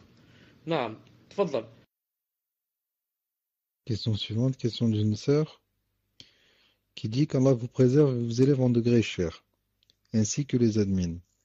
Voilà, j'ai du mal avec la manière de faire le dua et je souhaite savoir à quel moment peut-on faire les invocations autres que celles qui sont légiférées, c'est-à-dire des invocations personnelles. Est-ce pendant la prière et avant les salutations? Est-ce que l'on peut invoquer lorsque nous sommes prosternés? Peut-on rester longtemps? Est-ce que l'on peut faire cela après le tashahhud final et avant les salutations? Et dans ce cas, peut-on joindre les deux mains pour cela? Si j'invoque après les salutations, est-ce que mes invocations sont valables? Et comment dois-je positionner mes mains? Barakallahu fikum. Tfadal Cheikh. Pour les invocations personnelles, on peut les faire quand on est prosterné. Le prophète sallallahu alayhi wa sallam a dit: أما الركوع فعظموا فيه الرب وأما السجود فأكثروا فيه من الدعاء فإنه قامن أن يستجاب لكم. Donc le prophète sallallahu alayhi wa sallam a dit, pendant l'inclinaison, il a dit عظموا الرب, il dit Subhan Rabbil Azim, Subhan Rabbil Azim. Il a dit pendant la prosternation, multipliez les doigts, car c'est là-bas, l'endroit où c'est le plus prépondérant que Allah Ta'ala vous réponde. Allah Ta'ala vous exauce. Donc, la personne, après avoir, quand elle se prosterne, elle dit Subhan Rabbil A'la wa bihamdihi, Subhan Rabbil A'la, Subhan Rabbil A'la wa bihamdihi. Et elle peut là-bas demander des choses personnelles. Elle peut aussi faire des doigts avant les salutations. Quand elle termine le tashahhud, et dans ce cas, les savants ont dit, de préférence, elle fait les doigts qu'il y a dans les hadiths. Comme par exemple, avant de faire les salutations, elle dit par exemple, اللهم إني أعوذ بك من عذاب جهنم ومن عذاب القبر فتنة المحيا والممات ومن شر فتنة المسيح الدجال. Ou bien اللهم par exemple إني أعوذ بك من البخل والجبن وأعوذ بك من الكسل وأعوذ بك أن أرد إلى أرذل العمر. Et comme ça, les doigts qu'il y a dans les hadiths. Et bien sûr, quand elle termine la salat et qu'elle fait le dhikr et qu'elle dit Ayat al-Kursi, Qul Allah, Qul a'udhu bi rabbil falaq, Qul a'udhu bi rabbin nas, elle peut aussi faire des doigts. À condition qu'elle ne lève pas les mains. Car on a demandé au prophète sallallahu alayhi wa sallam quels sont les meilleurs moments de l'acceptation des doigts. Il a dit Asma' ad-du'a, fi jawf al-layl, c'est-à-dire la moitié en pleine nuit, c'est-à-dire, et il a dit wa dubur salawat. Cheikh Al-Albani a dit hadith bon. Dubur salawat, c'est après les salats. Si la personne, quand elle fait le dhikr, ensuite elle fait les doigts, sans lever les mains, entre elle et Allah subhanahu wa ta'ala, c'est bien. Et c'est l'avis de Cheikh Ben Uthaymin, Cheikh Ben Baz, Cheikh Fawzan. Tout cela ont une fatwa, spécialement en ce sens, et avec le hadith que j'ai cité, que c'est le meilleur moment, parmi les meilleurs moments, mais à condition de ne pas lever les mains et de ne pas faire cela avec l'imam en groupe. Mais chacun seul, bi'idhnillah subhanahu wa ta'ala. Reste pour, quand j'ai dit tout à l'heure que dans la prosternation, on fait des doigts, bien sûr, on les fait sans lever les mains. On les fait quand on est prosterné, bi'idhnillah ta'ala. Wallahu ta'ala alam, tfaddal. Question suivante, question d'une sœur qui dit lorsqu'une personne arrive dans la salat en jama'a, lors de la deuxième raka'at du groupe, donc c'est la première pour elle, doit-elle dire la première partie du tashahhud comme le groupe, sachant que la personne en est à sa première raka'at individuelle? Lors de la dernière raka'at en groupe, les prieurs disent les deux parties du tashahhud. Doit-elle les dire en même temps que, sachant qu'elle en est à sa deuxième raka'at individuelle pour salat al-maghrib? Enfin, après le taslim de l'imam, Si elle a raté une ou deux rak'at, doit-elle réciter seulement el-Fatiha ou elle doit ajouter une sourate? J'espère avoir été clair. Barakallahu fikum. Naam, donc cher, apparemment c'est vous qui ne m'entendez pas. Ça, chez moi, il y avait beaucoup de coupures. À la moitié de la question, ça s'est coupé. J'ai pas entendu la moitié. J'ai pas entendu ce qu'il y avait au milieu. Naam, est-ce que vous m'entendez là, cher? Parce qu'il y a toujours des coupures. Cher?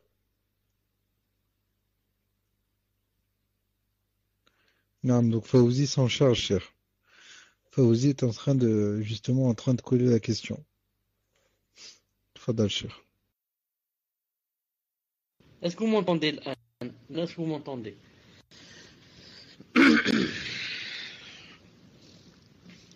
Naam. Donc, je dis en général, quand une personne arrive en retard, à la mosquée, des gens sont en train de prier. Premièrement, la personne doit prendre la position des prieurs. C'est-à-dire, si je trouve les gens prosternés, je ne me mets pas debout et je dis, j'attends qu'ils se lèvent. Mais par contre, qu'est-ce que je fais? Je me mets debout, je lève mes mains, je dis Allahu Akbar. Ensuite, un deuxième Allahu Akbar et je descends me prosterner avec eux. Et s'ils sont assis, la même chose. Je dis Allahu Akbar debout. Ensuite, un deuxième Allahu Akbar pour descendre, m'asseoir avec eux, pour faire le tashahhud, et comme ça. D'après le hadith du prophète Aslam, qui a dit que, en ce sens, il est authentique, il a dit quand vous rentrez et vous trouvez l'imam dans une position, mettez-vous dans la même position. Ça, c'est premièrement. Deuxièmement, maintenant, supposons que je sois rentré salat al-dhuhr et que eux, ils sont debout dans la deuxième rak'at. Pour moi, c'est la première. Je vais dire Allahu Akbar et je suis avec eux dans la deuxième rak'at. Alors pour moi, c'est la première. Donc eux, automatiquement, quand ils vont s'asseoir, ils vont faire le tashahhud. Alors que pour moi, c'est la première rak'at. Mais, étant rentré avec eux, je suis obligé de les imiter. C'est-à-dire que je m'assois avec eux et je fais le tashahhud comme eux. Et je me lève. Ensuite, on va faire aussi deux autres rak'at. Et eux, ils vont quoi? Ils vont dire salam alaikum. Et moi, je me lève. Qu'est-ce qu'il me manque? Il me manque une rak'at, une dernière unité. Et quand je me lève maintenant, comment dire cette unité? Je vais la lire seulement avec Fatiha, ou bien je vais la lire avec Fatiha plus Surat. On demande à Fawzi, Inch'Allah Ta'ala, de nous dire c'est quoi la vraie réponse, Inch'Allah Ta'ala. Donc maintenant, il me manque une rak'at, eux ils ont terminé, et moi je me lève pour rattraper la première que j'ai ratée. Est-ce que je vais lire Surat al-Fatiha plus une sourate, car c'est ce que j'ai raté, ou bien je vais faire de sorte que c'est la dernière, et pendant la dernière, on doit lire seulement le Fatiha. Qu'est-ce que je vais faire, Fawzi? Fatiha, Wallahu alam. C'est ça la vraie réponse. Je vais lire seulement le Fatiha. Pourquoi? Parce que pour moi, nous sommes à la dernière. Voilà, on complète. Je complète la salat, c'est pas je la rattrape. Il a dit Ma adraktum fa sallu wa ma fatakum fa atimmu. Comme ça dit le prophète sallallahu alayhi wa sallam. Et même les versions où il y a Ma fatakum faqdu, on dit faqdu veut dire atimmu. Comme Allah subhanahu wa ta'ala dit fa idha qudiyatis salatu fantashiru. Jumu'ah, surat al-Jumu'ah. Fa idha qudiyatis salatu fantashiru fil ard. Qudiyat salat yani fa idha tammat salat. Et lorsqu'il a dit dans surat al-Baqarah فإذا قضيتم مناسككم فاذكروا الله فإذا قضيتم مناسككم أي فإذا أتممتم مناسككم. Vous avez complété vos salats. Donc, quand je suis avec un groupe, je prie et que j'ai raté quelque chose, une unité ou bien deux ou bien trois, ensuite je me lève tout seul pour terminer, je fais de sorte que quoi? Que ce que j'ai raté, ce sont les premières et je complète sur elles. Je complète sur les rak'at que j'ai terminées et non pas je rattrape, mais je complète. Pour que vous compreniez mieux, je vais donner un exemple où je vais rentrer à Salat al-Maghrib. Je vais trouver qu'ils sont à la deuxième rak'at. Bon, donc qu'est-ce qu'ils sont debout dans la deuxième rak'at? Qu'est-ce que je dis? Je dis Allahu Akbar. Et je rentre avec eux. Maintenant, on va faire la deuxième unité, qui pour moi c'est la première et pour eux c'est la deuxième. Et on va s'asseoir, on va faire le tashahhud. Ensuite on va se lever, qu'est-ce qu'on va faire? On va faire la troisième ensemble. Pour moi c'est la deuxième, pour eux c'est la troisième. On s'assoit, on fait une deuxième fois le tashahhud. Eux ils vont dire salam alaikum, moi je me lève. Il me reste une unité. Qu'est-ce que je vais dire? Pour moi, j'ai dit tout à l'heure, je complète. Donc si je complète, pour moi c'est la troisième. La troisième du Maghreb, comme on la lit en général, on la lit avec Fatiha et seul et à voix basse. Donc je vais dire seulement le Fatiha. Et je le tashahhud quand je m'assois pour la troisième fois. Donc j'ai fait 3 tashahhud, si vous avez remarqué. J'ai fait 3 tashahhud et je dis salam alaikum. Voilà, celle qu'on rattrape avec le groupe, je mets que c'est la première. Ensuite, je complète la deuxième, la quatrième et comme ça. Maintenant, si jamais, écoutez cette fois, je suis rentré avec le groupe Salat al-Maghrib. J'ai trouvé qu'ils sont à la dernière rak'at. Ils sont debout en train de faire la dernière. Donc je dis Allahu Akbar, je rentre avec eux. Je suis debout avec eux. Maintenant, on va s'incliner, on va on descend. Donc c'est la troisième et la première pour moi. Je m'assois avec eux, qu'est-ce qu'on fait? On fait tashahhud. Et eux ils disent salam alaikum et moi je me lève. Je vais dire la deuxième. La deuxième, pour moi, Salat al-Maghrib, comment on lit la deuxième? La deuxième, on doit à voix haute et Fatiha plus Surat. C'est comme ça la deuxième Salat al-Maghrib. Donc je vais lire Fatiha plus Surat. Et je vais m'asseoir pour faire le tashahhud. Car dans la deuxième, il y a le tashahhud.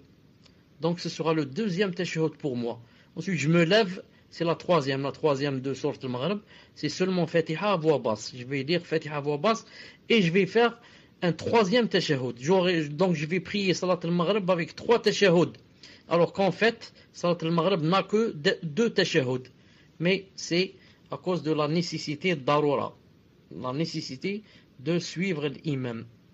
Voilà, Inch'Allah Ta'ala, si vous n'avez pas compris, dites-le moi. Tfaddal. Question suivante, question d'un frère qui dit: Cher qu'Allah Ta'ala vous accorde le Firdaus. L'entreprise, donc c'est une sœur qui pose la question. L'entreprise de mon époux l'oblige à prendre une mutuelle pour lui et notre famille. Je ne sais pas exactement comment cela fonctionne. Si le montant de la mutuelle est prélevé de son salaire ou si son entreprise nous offre cette mutuelle. Et le muhim. Je n'ai pas entendu le début de la phrase. Si c'est possible, le début de la question. Non, donc le frère Fawzi a collé la question en même temps. Donc c'est une sœur qui pose la question, qui dit: l'entreprise de mon époux l'oblige à prendre une mutuelle pour lui et notre famille. Je ne sais pas exactement comment cela fonctionne, si le montant de la mutuelle est prélevé de son salaire ou si son entreprise nous offre cette mutuelle. El Mohim, pouvez-vous nous dire quel est le jugement vis-à-vis de cette mutuelle, qu'elle nous soit offerte ou prélevée? Jazakumullah khayran, Cheikh. Ensuite, pour faire un test, Inch'Allah Ta'ala, si c'est possible, que Mahmoud ou bien Fawzi lise pour faire un test, parce que comme musulman lit, il y a beaucoup de coupures chez moi. Je ne sais pas pourquoi, vraiment beaucoup. Malish. Assalamu alaikum wa rahmatullahi wa barakatuh. Est-ce qu'il y a du son?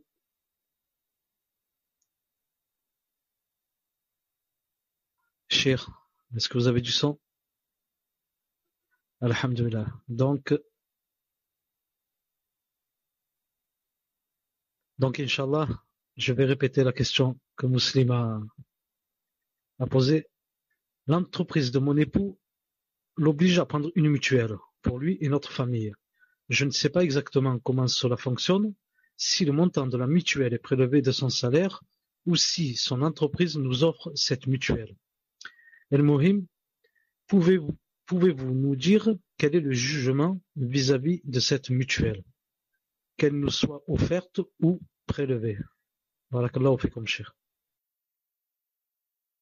Et j'en profite, Cheikh, pour vous demander,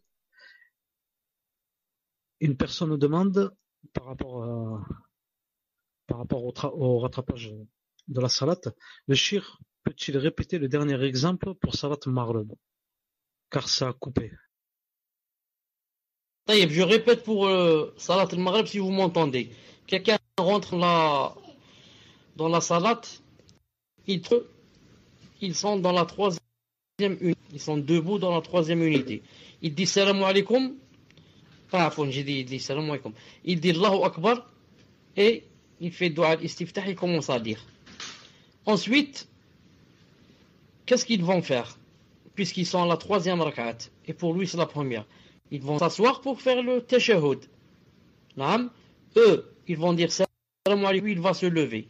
Combien qu'il lui reste de rak'at? Il lui reste 2. Donc, la deuxième, maintenant il est dans la deuxième de salat al-Maghrib. La deuxième de salat al-Maghrib, qu'est-ce qu'on doit lire? On doit lire Fatiha plus Surat à voix haute. À voix haute, bien sûr, c'est seulement Sunnah. Donc il va lire Fatiha, Surat à voix haute et il va s'asseoir pour faire le tashahhud. C'est un deuxième tashahhud pour lui, alors qu'en fait, c'est le premier tashahhud de sa salat quand il est seul. Ensuite, il se lève pour la troisième rak'at. Il va lire quoi? Il va lire seulement le Fatiha à voix basse. Et il va faire un troisième tashahhud pour quitter la salat. Donc il aura fait en tout 3 tashahhud, alors que salat al-Maghrib n'a que 2 tashahhud. Mais c'est question de la darurat, tiba' al-imam, parce qu'il doit absolument suivre l'imam. C'est pour ça qu'il a fait 3 tashahhud. J'espère que c'est clair. Et pour la sœur qui a rapport avec la mutuelle, je n'ai pas bien compris sa question. J'ai compris qu'ils sont de prendre cette mutuelle, mais je n'ai pas compris quand elle dit ils doivent utiliser la mutuelle ou pas. Est-ce que c'est ça sa question? Est-ce que quelqu'un peut m'expliquer? Tfadal. Là, Inch'Allah, mais le sens de sa question, c'est de savoir si elle peut utiliser cette mutuelle. Si elle et son mari peuvent utiliser cette mutuelle. Tfadal, Cheikh. Vite, je dis très vite. La mutuelle, en général, je dis très vite. La mutuelle, la base de la mutuelle, c'est haram. Non. Vous m'entendez pas? Je sors et je reviens. Vous m'entendez? Alhamdoulilah. La mutuelle haram. C'est un peu comme les impôts. Les impôts, c'est haram. Non. Mais maintenant, si on m'a obligé, vous avez compris, les impôts, c'est haram. Mais si on m'a obligé de payer les impôts, que dois-je faire? Je suis obligé de payer. Et qui a le ithme? Le ithme, celui qui a imposé l'impôt, pas moi. Moi, je veux ne pas payer. Mais si je ne paye pas, je vais en prison. Donc, c'est lui qui aura le ithme. Celui qui a imposé l'impôt aura le ithme. C'est pour ça que le prophète sallallahu alayhi wa sallam a dit dans un hadith authentique que, attention, les gens viennent me parler, des fois certains d'entre vous ont le verbe, c'est-à-dire savent parler mieux que l'autre. C'est pour ça que de nos jours, par exemple, il y a ce qu'on appelle l'avocat. L'avocat, qu'est-ce qu'il fait? L'avocat sait parler mieux que toi. Il connaît leurs lois, il connaît ceci, cela, et toi, tu es peut-être analphabète, tu ne sais pas parler. Il a dit, donc certains parlent mieux que d'autres et convainquent, c'est-à-dire vite. Il a dit, mais attention, si je donne à quelqu'un alors que ce n'est pas sa part, ce n'est pas son droit, il a dit, ce que je lui ai donné, quand il le prend, il le met sous son aisselle, il a dit, c'est un morceau de feu qu'il a pris en fait. Il n'a pas pris son doigt, il a pris un morceau de feu. Donc ici, qu'est-ce qu'on prend de ce hadith? Que le prophète sallam t'a donné, il te donne. Mais c'est toi qui as quoi? C'est toi qui as le ithme pour avoir pris quelque chose qui ne te revient pas de droit. La même chose pour l'impôt, la même chose pour la mutuelle. La mutuelle, c'est la loterie. Je donne, je ne sais pas combien par mois, et peut-être je reste des années, je ne tombe pas malade. Des années, maintenant on va voir combien j'ai cotisé, peut-être 1000 euros, ou peut-être plus 10 000 euros. Dans ma vie, j'ai cotisé peut-être 50 000 euros, et je suis jamais tombé malade, ou alors je suis tombé malade, et des maladies, petites maladies, on m'a donné seulement, qui a coûté 1000 euros, alors que j'ai donné 10 000 euros pendant ma vie. Donc voilà, j'ai perdu combien? 40 000 euros sont partis dans le vent et volés. Et le contraire est valable. Le contraire, je donne seulement 100 euros et voilà, je tombe malade, une opération compliquée qui demande 10 000 euros, alors que moi j'ai cotisé seulement 100 euros. Et on m'a donné 10 000. Donc c'est la loterie. J'ai gagné 10 000. Dans le premier cas, j'ai donné 10 000. Non, j'ai donné 50 000 et on m'a rendu seulement 1000. Donc c'est la loterie. C'est pour ça que c'est haram. Donc je dis sauf si on est forcé et on nous a forcé. Wallahu ta'ala. Je ne comprends pas comment on peut nous offrir une mutuelle. Si vous pouvez m'expliquer comment on nous offre une mutuelle. Ah, Michel, en fait, les deux cas de figure que la sœur présente, c'est soit c'est prélevé sur le salaire de la personne, ou soit c'est l'entreprise qui le rajoute de son salaire, c'est-à-dire qu'il ne prélève pas de son salaire, mais qu'il lui offre une mutuelle. L'entreprise offre une mutuelle aux salariés. Wallahu a'lam, moi je ne connais aucune entreprise qui offre une mutuelle. Généralement, c'est soit prélevé au salaire, donc de force, ou soit c'est proposé aux salariés. Mais de lui offrir, Wallahu a'lam, je ne connais pas. Tfadal, Cheikh. Dans un cas pareil, comme dit Cheikh Ben Uthaymin rahimahullah, je regarde combien on m'a pris et combien on m'a donné. Vous avez quand on me force et on me prend mon argent. Chaque mois, on me prend je ne sais pas combien. Je regarde combien on m'a pris. Et maintenant, combien on va me redonner. Ce qui en plus, on le donne aux nécessiteux. Je déduis ce qu'on m'a pris, ce que j'ai cotisé, et ensuite, ce qui en plus, je le donne aux nécessiteux. Parfois, la mutuelle, ça fait partie du contrat. Allahu a'lam. Allah subhanahu wa ta'ala a'lam. Tfadal. Non, mais là, en fait, cher, la sœur ne parle pas du cas de figure où il y a participation, même partielle. Et là, elle parle du cas de figure où c'est l'entreprise qui l'offre. C'est-à-dire le salarié, lui, il n'a rien pris de son salaire, et à 100%, c'est l'entreprise qui lui a payé. Et donc, elle demande, en fait, si c'est l'entreprise qui lui a payé complètement, est-ce qu'il est autorisé à la personne de l'utiliser, cette mutuelle? Ah, mais qu'il l'impose, ouais, ça, c'est rien à voir. Le fait de l'imposer, ça va être déduit du salaire. Ça, c'est vrai, ça, il y a beaucoup d'entreprises qui le font. Mais là, elle parle du cas de figure où ça lui est offert. Tfadal, Cheikh. Est-ce que vous m'entendez?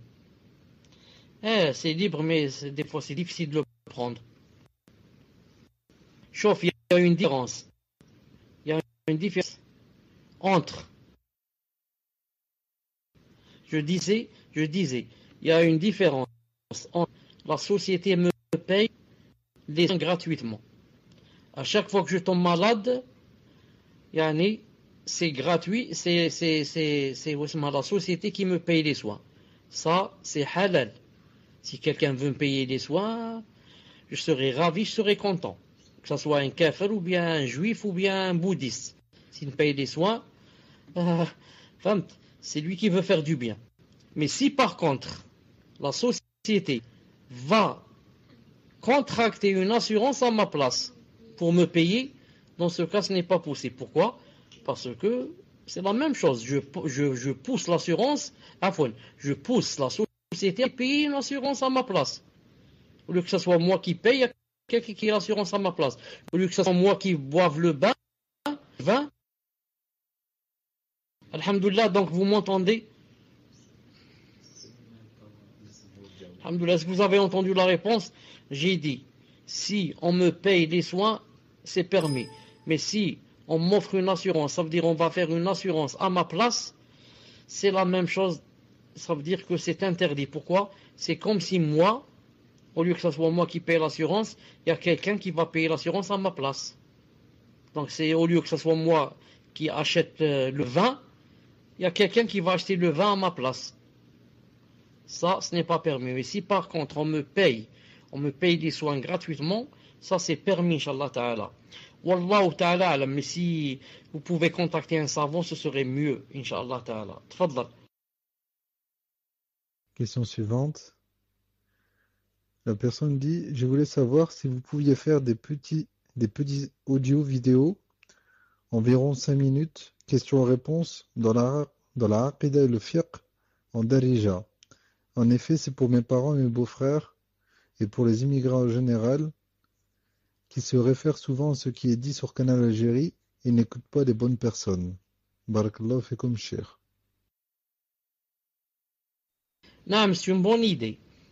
Mais Darija, ça veut dire dialectique. Darija algérien ou Darija marocain? Non, mes chers, c'est à peu près pareil. Il n'y a que quelques mots qui changent. Dans ma famille, il y a des Marocains, des Algériens et il n'y a aucun souci sur la compréhension. Il y a quelques mots qui diffèrent. C'est comme en Algérie, si on va dans l'ouest ou dans l'est, il y a quelques mots qui changent. Entre les Marocains et les Algériens, c'est pareil. Wallahu alam, tfadal cheikh. Wacha Sidi. Non, donc à vous de voir, cher, je sais pas ce qu'il en est de la réponse, si vous envisagez de le faire, Inch'Allah, ou si c'est un projet, vous allez y réfléchir. تفضل شيخ.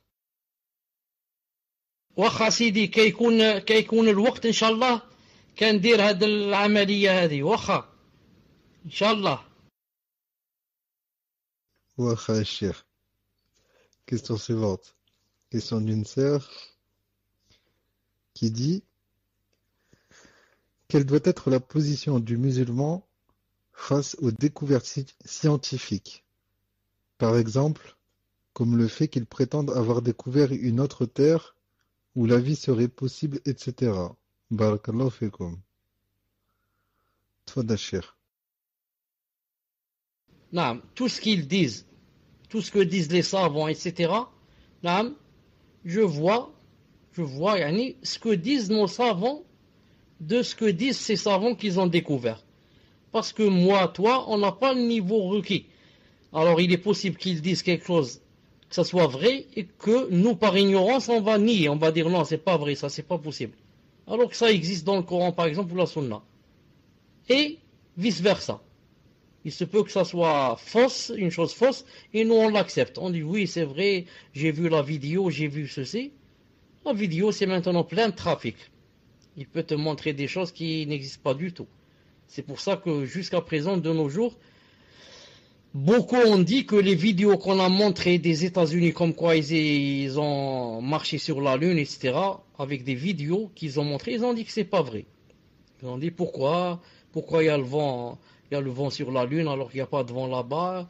Ils ont filmé ça dans le désert de, comment ça s'appelle, avec la Californie ou là je ne sais où, dans le désert du, le Mexique ou je ne sais où. Ah, Texas, voilà, Texas. Donc c'est pour cela que les choses pareilles, il faut revenir vers qui? Vers les grands savants et demander leurs avis, qu'est-ce qu'ils disent sur cette chose-là. Wallahu ta'ala alam, tfadlal. Question suivante, question d'une sœur. Une question qui est assez longue, je ne sais pas si tu vas pouvoir la couler, Fawzi. La sœur dit: ma question concerne la situation de ma mère actuellement. Elle est malade depuis plusieurs mois et je ne sais toujours pas s'il s'agit d'un mauvais œil ou d'un djinn. Cela a commencé au début par une perte totale du sommeil. Et plus le temps passait, et plus son corps s'affaiblissait. Quelque temps après, elle n'était plus elle-même. Elle ne parlait pas et ne souriait même plus, subhanallah. Au point où ça lui arrivait de dire des choses horribles comme demander à mon père de l'étrangler. Elle s'est calmée depuis quelque temps, alhamdoulilah, mais elle reste toujours très timide, elle ne parle pas, elle ne sourit pas, elle refuse de manger avec les autres, elle refuse de sortir, elle refuse tout ce qu'on lui propose, elle refuse qu'on lise le Coran sur elle, elle refuse de prier et de jeûner. Le mois de Ramadan est passé et elle a refusé de jeûner en disant qu'elle était indisposée à chaque fois qu'on lui demandait de jeûner. Elle ne fait aucune adoration, pas de prière ni de lecture de Coran, alors qu'elle n'était pas comme ça avant. Allahul Musta'an. Elle passe ses journées sur un canapé, sur le lit, ou sinon elle regarde la télé. Et le plus étonnant, c'est qu'avec les gens de l'extérieur, quand ils viennent la voir, elle parle très bien et elle sourit au point où personne ne croirait qu'elle agit d'une autre manière avec nous. Sa situation m'attriste beaucoup, je suis loin d'elle et je ne sais pas ce que je devrais faire. Ma famille essaye de la soigner, mais pas toujours avec les moyens légiférés. Allah al-Musta'an. J'aimerais donc savoir si vous pensez qu'il pourrait s'agir d'un djinn, d'un mauvais œil ou d'un sihr. Que pourriez-vous nous conseiller par rapport à tout cela? Barakallahu fikum, qu'Allah vous récompense. Tfadal Cheikh. Tout d'abord, Allah subhanahu wa ta'ala, Rabbal Arsh al-Azim, nashfiyaha. Et qaddar Allah ma sha fa'al. Qaddar Allah, vous devez faire beaucoup de doigts pour elle, bi'idna subhanahu wa ta'ala. Ensuite, qu'est-ce qu'elle a exactement? Allah subhanahu wa ta'ala a'lam. Mais elle a l'une des trois choses citées. Ou bien sihr, ou bien ayn, ou bien djinn. L'une des trois choses. Sihr, mess, c'est-à-dire djinn, ou bien ayn. Mais c'est beaucoup plus peut-être sihr ou djinn que mauvais œil. Wallahu ta'ala alam.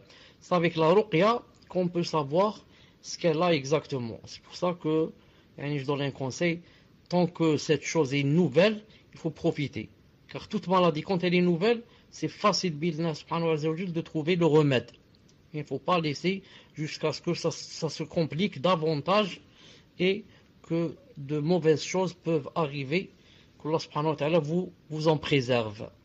Tfadlal. Question suivante, question d'une sœur qui dit « Je suis pâtissière à domicile.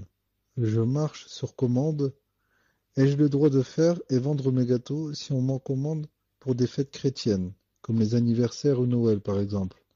De même, ai-je le droit de faire et vendre des pâtisseries à ma famille? Car ma maman me commande des gâteaux lors des anniversaires et autres fêtes, car j'ai peur que si je refuse à chaque fois, elle sera fâchée contre moi. Qu'Allah vous préserve, cher. Fadal, cher. Vendre des gâteaux pour des occasions religieuses, comme par exemple les fêtes chrétiennes et les Noël et les anniversaires, tout cela c'est haram et ça risque de rentrer dans le kufr. Car, comme disent les savants, quand je te vends un gâteau pour que tu fasses Noël ou bien que tu fasses une fête chrétienne, ça veut dire que j'agrée ce que tu fais. Et agréer le kufr, c'est du kufr. Que font les chrétiens? Ils font le kufr. Et moi, je les encourage en leur vendant les gâteaux pour que la fête se passe comme ça se doit. Donc j'agrée ce kufr. Je suis ravi de ce kufr. Je suis ravi que vous fassiez cette fête. La preuve, je vous envoie des gâteaux aussi. Je vous aide. Moi, ma façon de participer avec vous dans cette fête, c'est de vous envoyer les gâteaux. Que ce soit gratuitement avec de l'argent. Mais je vous envoie les gâteaux. Donc je participe avec vous dans cette fête. Et ça peut même peut-être me faire sortir de l'islam. C'est pour cela que je conseille à cette personne vraiment de s'éloigner de cette chose. Quant à pour la maman, etc., qui commande des gâteaux pour l'anniversaire, et que si je refuse à chaque fois, elle se fâche contre moi, je la laisse se fâcher. En se fâchant contre moi, quand je lui montre ce qu'a dit Allah Ta'ala, je lui dis voilà ce qu'a dit Allah Ta'ala, que c'est interdit, et ceci, l'anniversaire c'est haram, et je ne dois pas aider pour le haram. Si elle se fâche et elle dit je ne vais plus te parler jusqu'à la mort, laisse-la dire comme ça, et quand elle mourra, elle va rencontrer Allah Ta'ala en colère contre elle et non pas contre toi. Car c'est elle qui a fait l'injustice, c'est elle qui est zalima, comme dit Cheikh Ibn Uthaymin. Et quand les parents sont eux zalimoun, les injustes, ce sont eux donc qui sont dans la faute et pas moi. Et si jamais on meurt, ce sont eux qui vont avoir des problèmes avec Allah Ta'ala et pas moi. Car ils se sont fâchés contre moi et m'ont quitté ou bien ont décidé de ne plus me parler à cause d'une chose qui est quoi?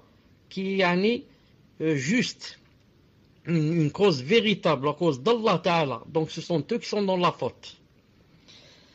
Même si bien sûr je ne souhaite à personne que ses parents ne lui parlent plus, etc.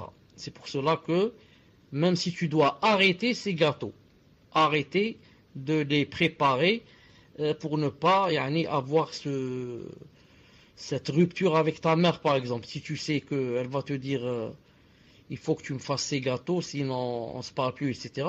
Il vaut mieux trouver une excuse et d'arrêter de les faire. Et de dire que voilà, je ne fais plus ces gâteaux, je n'ai plus le temps, ou je n'ai plus ou je n'ai plus, je suis malade ou je ne sais quoi. Il faut trouver une excuse pour ne pas faire ces gâteaux. Si tu sais que elle ne va pas t'excuser. Naam. Wallahu ta'ala alam. Tfaddal. Question d'un frère qui dit quel est le jugement sur le fait de dépenser de l'argent pour aller en vacances, que ce soit en pays musulman ou mécréant, alors que nous n'avons pas accompli la hijra. Barakallahu fikum. Tfadal Cheikh. Si c'est possible de répéter la question, voilà, quel est le jugement sur le fait de dépenser de l'argent pour aller en vacances, que ce soit dans un pays musulman ou mécréant, alors qu'on n'a pas... Donc si je comprends bien, cette question c'est seulement par rapport à quelqu'un qui est dans un pays de kuffar. Tu ne parles pas de quelqu'un qui est dans un pays musulman, n'est-ce pas? Car aller d'un pays musulman vers un pays musulman, ce n'est pas interdit. Il faut juste voir pourquoi je vais, c'est quoi l'intention. Par contre, aller d'un pays musulman vers un pays mécréant, ce n'est pas possible si c'est pour ce qu'on appelle le tourisme. Pour le tourisme, ce n'est pas possible. Non. Mais si par contre je vais d'un pays musulman vers un pays mécréant, pour une cause, pour aller étudier, pour aller me soigner, pour aller faire la da'wa, dans ce cas c'est possible, les savants ont dit, si la personne remplit deux conditions. La première, elle a la science pour refouler les shubuhat, et elle a la piété pour refouler les shahawat. Pour le commerce aussi. Naam. Donc, la question maintenant, c'est aller d'un pays de kuffar vers un pays musulman, alors que je n'ai pas fait la hijra. Non. Il faut voir si j'ai toujours dans l'intention de faire la hijra et que je la prépare et j'ai dans la tête que c'est pour telle année, et que maintenant j'ai les moyens d'aller cet été vers un pays musulman, ce n'est pas interdit. Si j'ai toujours dans l'intention de faire la hijra, mais que j'attends par exemple telle et telle chose pour la faire, et que entre temps j'ai la possibilité d'aller vers un pays musulman, ce n'est pas interdit. Wallahu ta'ala a'lam. Tfaddal. Question suivante, question d'un frère qui dit il y a quelques années mon cousin m'a invité à ce qu'il appelait les fiançailles. En fait, il avait l'intention de faire le aqd pour se marier. Ensuite, une fois arrivé sur les lieux, il m'a dit au dernier moment que c'était à moi de les marier. Or, je n'étais pas au courant, et je n'ai pas osé refuser. À l'époque, je ne connaissais pas trop les règles du mariage, et je vais vous décrire comment j'ai procédé par rapport à mes souvenirs. Nous étions dans une pièce avec plusieurs témoins, dont le tuteur de la fille, ainsi que les parents de mon cousin. Ensuite, mon oncle a demandé au tuteur de la fille, avec ses propres mots, qu'il était là pour demander la main de la fille pour son fils. Et c'est ensuite que j'ai fait Khutbatul Hujja. De plus, j'ai fait une erreur dans la dua, car au lieu de dire Wa man yudli fala hadiya lah, j'ai dit Wa man yudil falan tajida lahu waliyan murshida. et la dot n'avait pas été décidée avant. Ça, ce n'est qu'après qu'elle a été décidée. Voilà, sachant que j'ai fait des erreurs, mais qu'il y avait plusieurs témoins, que le tuteur était d'accord, même si je ne me souviens pas qu'il ait dit oralement qu'il acceptait et que les deux parties étaient d'accord, est-ce que le contrat est valable? Ça fait maintenant 2 ans ou plus qu'ils vivent ensemble, ils sont mariés à la mairie également, et mon cousin avait demandé avant ce jour la main de la fille à son père. Il avait accepté, mais il n'y avait aucun témoin. Barakallahu fekoum pour votre travail. Merci de m'éclairer. Et il dit, mon cousin avait posé la question à Cheikh Abdelmalik Ramadani, qu'Allah le guide avant la mise en garde, que le père de la fille ne priait pas. Est-ce que c'était toujours son tuteur? Le cheikh avait répondu oui. Et dernière chose, son père avait déjà pratiqué le sihr selon sa fille. Barakallahu fekoum de m'éclairer. Cette histoire me fait peur. Tfadal cheikh. Salam alaikum, est-ce que vous m'entendez? Alhamdulillah. Donc, je croyais que le chargeur était en train de charger le micro. Maintenant, je trouve que le chargeur ne marche pas, c'est-à-dire qu'il reste juste un peu dans la batterie. C'est pour cela que je vais, sorte que ce soit la dernière question, je vais vite fermer avant que la batterie ne tombe. Al-Muhim, vous m'entendez, n'est-ce pas? Alhamdulillah. Donc, si vous me voyez tarder la prochaine fois pour les questions, pour les cours, si vous voyez que ça fait longtemps que peut-être je vais rester un certain temps sans donner les cours, ça veut dire que je ne peux pas faire le cours jusqu'à ce que je me débrouille, Inch'Allah Ta'ala. Donc, le chargeur. Il y a quelqu'un qui m'a dit qu'il en avait, Allah alam. Donc, je verrai, Inch'Allah Ta'ala. Car c'est pas possible de faire sans le chargeur. Al-Muhim. Pour le frère Hada, c'est dommage, que quelqu'un me dise de faire une chose alors que je ne connaisse pas les règles. Je vais rentrer comme ça dans une chose alors que je ne suis pas sûr comment ça se passe. Et ensuite, acte de mariage, ce n'est pas une chose facile. Moi personnellement, plusieurs fois, chaque fois qu'on me dit de faire un acte de mariage, j'essaye de faire tout mon possible pour ne pas accepter. Alhamdoulilah, maintenant peut-être ça fait des années que j'en ai pas fait. Car je sais qu'il y a toujours un problème dans l'acte, et des fois c'est le père qui ne prie pas, et des fois elle, peut-être qu'elle n'est pas, elle n'a pas donné complètement son accord, parce qu'elle n'est pas présente, la plupart du temps, elle n'est pas présente la fille dans l'acte de mariage. Et des fois, c'est eux qui n'acceptent pas, ils disent pourquoi il n'a pas lu, par exemple, le Fatiha, et des fois il y a plein de trucs qui, si je me dis pourquoi ce n'est pas obligé pour que je fasse moi, pourquoi ils ne vont pas voir l'imam, et comme ça ils me laissent tranquille. Al-Muhim, je dis, s'il y avait le tuteur, et que le tuteur ne prie pas, et que pour celui qui est allé faire l'acte de mariage, s'il est d'avis que le tuteur qui ne prie pas, qu'il est toujours musulman, s'il ne prie pas par paresse, comme c'est l'avis de Cheikh Al-Albani rahimahullah. Et comme Abdel Malik Ramadani suit beaucoup l'avis de Cheikh Al-Albani rahimahullah. Donc c'est pour ça qu'il a répondu aussi qu'il n'y avait pas de problème en ce sens. Et ensuite, si l'autre a dit voilà je donne ma fille, et l'autre a dit j'accepte. Ou bien, si le mari qui dit j'accepte, ou bien son tuteur. Parce que l'homme en général n'a pas besoin de tuteur. Et ensuite, tu dis il y avait beaucoup de témoins, s'il y a seulement 2 qui remplissent les conditions, Inch'Allah Ta'ala, que le mariage est accepté bi'illah Ta'ala. Et pour les témoins, il faut se suffire de l'apparence. On ne va pas voir qu'est-ce qu'ils sont dans le fond.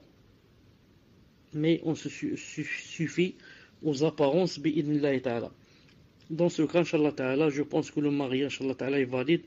Ensuite, maintenant, il ne faut pas faire de waswas, sinon la personne, comme on dit, il va avoir des waswas.